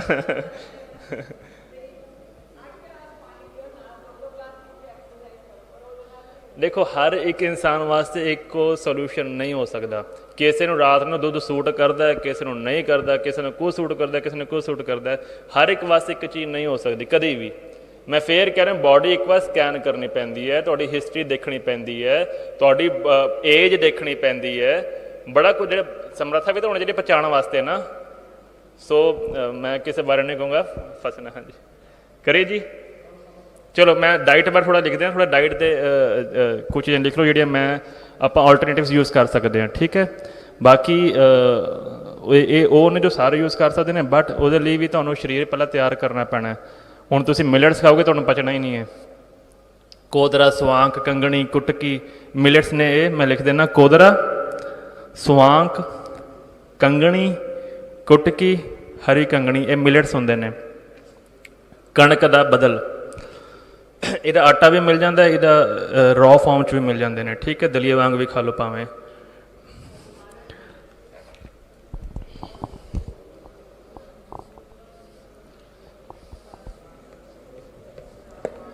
ਮੈਂ ਤਾਂ ਹੀ ਕਹਿ ਰਿਹਾ, ਮੇਰੇ ਕੋਲ ਨਾ ਟਾਈਮ ਬਹੁਤ ਲਿਮਿਟਿਡ ਹੈ, ਮੈਂ ਇੰਨਾ ਕੁਝ ਦੱਸ ਨਹੀਂ ਸਕਦਾ ਇਹਦੇ ਵਿੱਚ। ਕੋਸ਼ਿਸ਼ ਕਰਿਓ ਕੈਂਪ ਲਗਾਉਣ ਦੀ, ਜਾਂ ਫਿਰ ਕੋਈ ਪਰਸਨਲ ਡਿਸਕਸ਼ਨ ਵਾਸਤੇ। ਠੀਕ ਹੈ ਜੀ।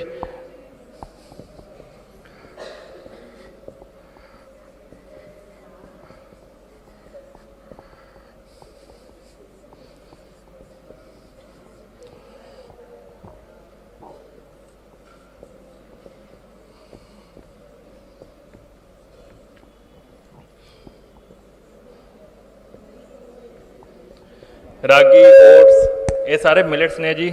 ਉਸ ਤੋਂ ਬਾਅਦ ਤੁਸੀਂ ਯੂਜ਼ ਕਰ ਸਕਦੇ ਹੋ ਆਪਣੀ ਪੋਹਾ ਹਲਕਾ, ਦਲੀਆ ਹਲਕਾ, ਆਪਣਾ ਸਾਬੂਦਾਨਾ ਉਹ ਹਲਕਾ।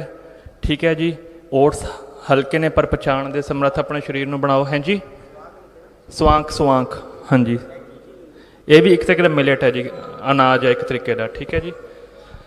ਅਤੇ ਉਸ ਤੋਂ ਬਾਅਦ ਆਪਣੇ ਸਪਰਾਊਟਸ, ਪ੍ਰੋਟੀਨ ਵਾਸਤੇ ਸਪਰਾਊਟਸ ਅੱਛੇ ਨੇ, ਭੁੱਜੇ ਹੋਏ। ਠੀਕ ਹੈ, ਦਾਲਾਂ ਵਗੈਰਾ ਜਾਂ ਆਪਣੀਆਂ ਇਹ ਛੋਲੇ ਹੋ ਗਏ। ਸੂਪ ਪੀਓ, ਫਰੈਸ਼ ਸਬਜ਼ੀਆਂ ਦਾ। ਪੈਕਟ ਵਾਲੇ ਨੇ ਕਹਿ ਰਿਹਾ ਫਰੈਸ਼ ਸਬਜ਼ੀਆਂ ਸੂਪ ਘਰ ਬਣਾਓ ਆਪਣੇ। ਹਾਂਜੀ ਰਾਗੀ, ਹਾਂਜੀ। ਬਟ ਉਹਨੇ ਪਹਿਲਾਂ ਉਹ ਪਚਾਉਣ ਵਾਸਤੇ ਤੁਹਾਨੂੰ ਪਹਿਲਾਂ ਸਰੀਰ ਤਿਆਰ ਕਰਨਾ ਪੈਣਾ ਹੈ। ਤੁਸੀਂ ਹੁਣ ਖਾਓਗੇ ਛਾਲੇ, ਜੀਭ 'ਚ ਛਾਲੇ ਹੋ ਜਾਣਗੇ। ਹਾਂ ਉਹੀ ਕਹਿੰਦੇ ਤੁਹਾਡੇ ਜੀਭ 'ਚ ਛਾਲੇ ਹੋ ਜਾਣਗੇ, ਪਚ ਨਹੀਂ ਹੋਣਾ ਤੁਹਾਡੇ ਕੋਲੋਂ। ਸੋ ਪਹਿਲਾ ਸਟੈਪ ਕੀ ਹੈ? ਡੀਟੌਕਸ ਕਰਾਓ ਸਾਰੇ। ਠੀਕ ਹੈ ਜੀ। ਹਾਂਜੀ ਮੱਕੀ ਇਜ਼ ਗੁੱਡ, ਮੱਕੀ ਅੱਛਾ ਹੈ, ਬਟ ਉਹੀ ज़्यादा नहीं खा सकते, ਅਸੀਂ ਡਾਈਜੈਸਟ ज़्यादा नहीं खा सकते। ठीक है, मक्की अच्छी चीज़ है, पॉजिटिव वन है। बेसन पॉजिटिव वन है, कणक नैगेटिव आ गया ਹੁਣ। ठीक है जी। ਉਸ ਤੋਂ ਬਾਅਦ ਅਸੀਂ ਖਾ ਸਕਦੇ ਹਾਂ ਗਰਮੀਆਂ 'ਚ ਗੋਂਦ ਕਤੀਰਾ ਬਹੁਤ ਇੰਪੋਰਟੈਂਟ ਹੈ। ਸਾਡੀ ਜਿਹੜੀ ਪੁਰਾਣੇ ਸਮੇਂ ਦੇ ਵਿੱਚ ਅਸੀਂ ਸ਼ੱਕਰ ਘਿਓ ਦੀ ਚੂਰੀ ਖਾਂਦੇ ਸੀ, ਬਹੁਤ ਅੱਛੀ ਹੈ। ਵੇਸਣ ਦਾ ਚੀਲਾ, ਸ਼ੀਰਾ, सूजी ਦਾ ਆਪਣੇ ਉਪਮਾ ਵਗੈਰਾ ਅੱਛਾ ਹੈ, ਹਲਕਾ ਹੈ, ਠੀਕ ਹੈ। ਇਹ ਬੱਚਿਆਂ ਨੂੰ ਦੋ ਚੀਜ਼ਾਂ ਵਾਲੀਆਂ। ਉਸ ਤੋਂ ਬਾਅਦ ਬੈਰੀਜ਼ ਆਉਂਦੀਆਂ ਨੇ ਅੱਜ ਕੱਲ੍ਹ, ਕਰੈਨਬੈਰੀਜ਼ ਵਗੈਰਾ ਦੂਜੀਆਂ ਬੈਰੀਜ਼ ਆਉਂਦੀਆਂ ਨੇ, ਭਿਓ ਕੇ ਖਾਓ, ਅੱਛੀਆਂ ਨੇ। ਸੀਡਸ ਅੱਛੇ ਨੇ, ਚੀਆ ਸੀਡਸ ਵਗੈਰਾ, ਪੰਪਕਿਨ ਸੀਡਸ ਵਗੈਰਾ ਅੱਛੇ ਨੇ, ਠੀਕ ਹੈ ਜੀ। ਫਰੂਟ ਪਪੀਤਾ ਕਿਸੇ ਨੇ ਨਾ ਖਾਣਾ।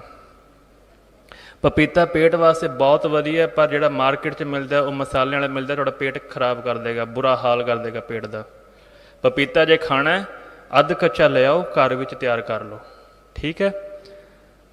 ਅਤੇ ਜੇ ਖਾਣਾ ਤਾਂ 12 ਵਜੇ ਤੋਂ ਪਹਿਲਾਂ, 12 ਵਜੇ ਤੋਂ ਬਾਅਦ ਸਾਡੇ ਪਚ ਨਹੀਂ ਹੋਣਾ ਪਪੀਤਾ, ਬਹੁਤ ਔਖਾ ਪਚਦਾ ਆ। ਮੌਸਮੀ ਫਲ ਖਾਓ, ਮੌਸਮੀ ਸਬਜ਼ੀਆਂ ਖਾਓ। ਰਾਤ ਨੂੰ ਦਾਲਾਂ ਘੱਟ ਕਰੋ, ਸਾਡੇ ਪੰਜਾਬੀਆਂ ਦਾ ਖਾਣਾ ਰਾਤ ਨੂੰ ਦਾਲਾਂ ਦਾ, ਉਹ ਘੱਟ ਕਰੋ।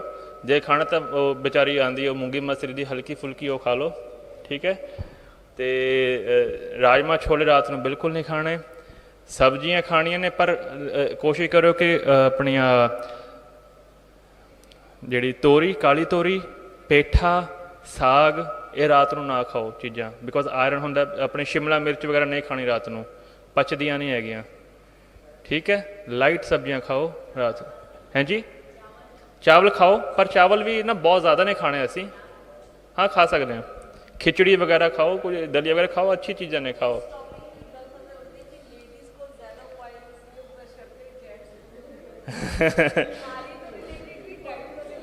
ਬਿਲਕੁਲ ਬਿਲਕੁਲ, ਬੀਬੀਆਂ ਨਹੀਂ ਬਣਾਉਣਾ, ਸਾਨੂੰ ਤਾਂ ਬਣਿਆ ਬਣਾਇਆ ਚਾਹੀਦਾ ਜੀ।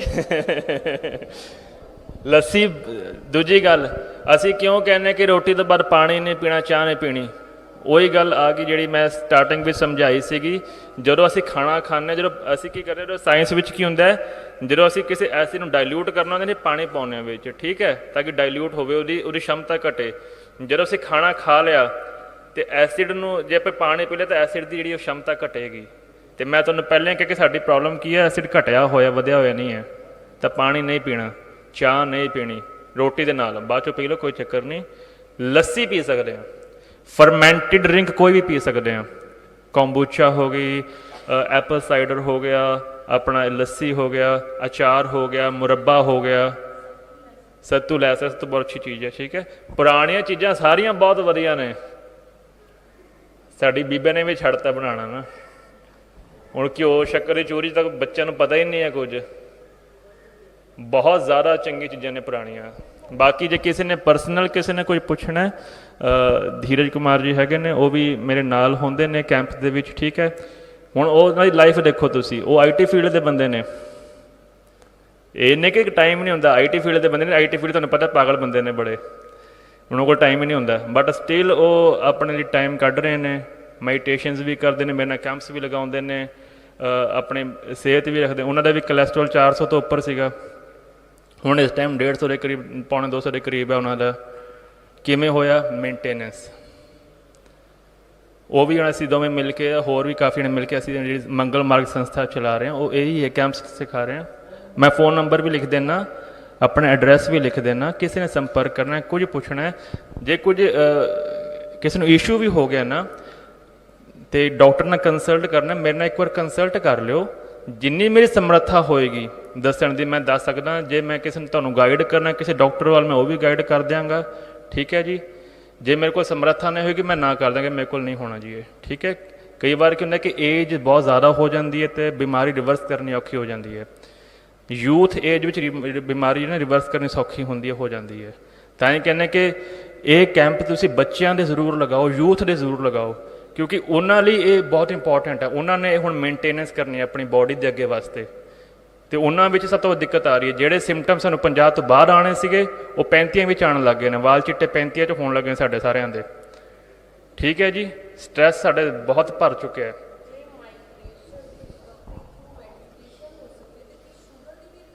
ਸ਼ੂਗਰ ਦੀ ਰਿਕਵਰੀ ਹੋ ਸਕਦੀ ਹੈ, ਪਰ ਉਹਦੇ ਲਈ ਪਲਾਨ ਵੱਡਾ ਚਾਹੀਦਾ। ਦੂਜੀ ਗੱਲ ਹੈ ਕਿ ਉਹਦੇ ਲਈ ਟਾਈਮ ਚਾਹੀਦਾ, ਫੇਥ ਵੀ ਚਾਹੀਦਾ, ਠੀਕ ਹੈ ਜੀ। ਮੈਂ ਨੰਬਰ ਲਿਖ ਦਿੰਦਾ, ਕਿਸੇ ਨੇ ਕੰਸਲਟ ਕਰਨਾ ਕਰ ਦੇਣਗੇ।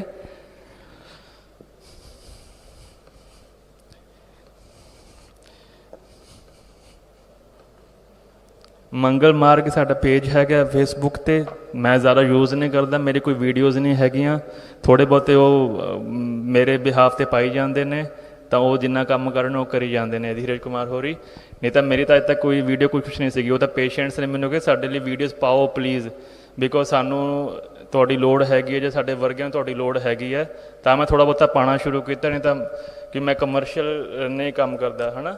ਦੂਜੀ ਗੱਲ ਕੀ ਹੈ ਕਿ ਮੇਰੇ ਕੋਲ ਆਪਣੇ ਕੋਲ ਟਾਈਮ ਬਹੁਤ ਲਿਮਿਟਿਡ ਹੈ, ਉੱਥੇ ਜ਼ਿੰਮੇਵਾਰੀਆਂ ਬਹੁਤ ਨੇ, ਸਕੂਲ ਚੱਲਦਾ, ਬਾਲ ਆਸ਼ਰਮ ਚੱਲਦਾ ਹੈ ਨਾ, ਪੇਸ਼ੈਂਟਸ ਆਉਂਦੇ ਨੇ, ਕੈਂਪਸ ਹੁੰਦੇ ਨੇ। ਸੋ ਜਿਹੜੇ ਮਹੀਨੇ ਵਿੱਚ ਇੱਕ ਕੈਂਪ ਸਾਡਾ ਲੱਗਦਾ ਹੈ, ਕੋਸ਼ਿਸ਼ ਕਰਿਓ ਉਹ ਕੈਂਪ ਲਗਾਉਣ ਦੀ। ਮੈਂ ਨੰਬਰ ਲਿਖ ਦਿਆਂਗਾ, ਸੰਪਰਕ ਵਿੱਚ ਰਹੋ ਤਾਂ ਉਹ ਤੁਹਾਨੂੰ ਕੈਂਪ ਬਾਰੇ ਪਤਾ ਲੱਗ ਜਾਏਗਾ, ਠੀਕ ਹੈ। ਬਾਕੀ ਜੇ ਦਿੱਲੀ ਵਿੱਚ ਕਦੇ ਕੈਂਪ ਲਗਾਉਣਾ ਹੈ ਥੋੜ੍ਹੇ ਦਿਨ ਦਾ ਤਾਂ ਲਗਾ ਸਕਦੇ ਹਾਂ, ਪਰ ਉਹ ਪ੍ਰੈਕਟੀਕਲ ਹੋਵੇ ਸਿਰਫ, ਠੀਕ ਹੈ ਜੀ। ਸਿਰਫ ਪ੍ਰੈਕਟੀਕਲ ਤੁਹਾਨੂੰ ਦੱਸ ਸਕੀਏ, ਡੀਟੌਕਸ ਕਰਨਾ ਸਿਖਾ ਸਕੀਏ ਜਾਂ ਡਿਸਕਸ਼ਨ ਕਰ ਸਕੀਏ। ਉਹਦੇ ਵਿੱਚ ਫਿਰ ਇਹ ਨਹੀਂ ਘੰਟੇ 2 ਘੰਟੇ ਦਾ ਨਹੀਂ, ਪੂਰੇ ਦਿਨ ਦਾ ਕੈਂਪ ਹੁੰਦਾ ਫਿਰ ਉਹ, ਜਿਸ 'ਚ ਮੈਡੀਟੇਸ਼ਨ ਵੀ ਸਿਖਾਈਆਂ ਜਾਂਦੀਆਂ ਨੇ, ਆਪਣੇ ਪ੍ਰੈਕਟੀਕਲ ਕਰਵਾਈਆਂ ਜਾਂਦੀਆਂ ਨੇ, ਡੀਟੌਕਸ ਕਰਵਾਈਆਂ ਜਾਂਦੀਆਂ ਨੇ, ਠੀਕ ਹੈ, ਸਿਖਾਇਆ ਜਾਂਦਾ ਸਾਰਾ ਕੁਝ। ਤਾਂ ਕੋਸ਼ਿਸ਼ ਕਰਿਓ ਜੇ ਉਹ ਰੱਖ ਸਕੇ ਤਾਂ ਰੱਖ ਲਿਓ, ਠੀਕ ਹੈ ਜੀ।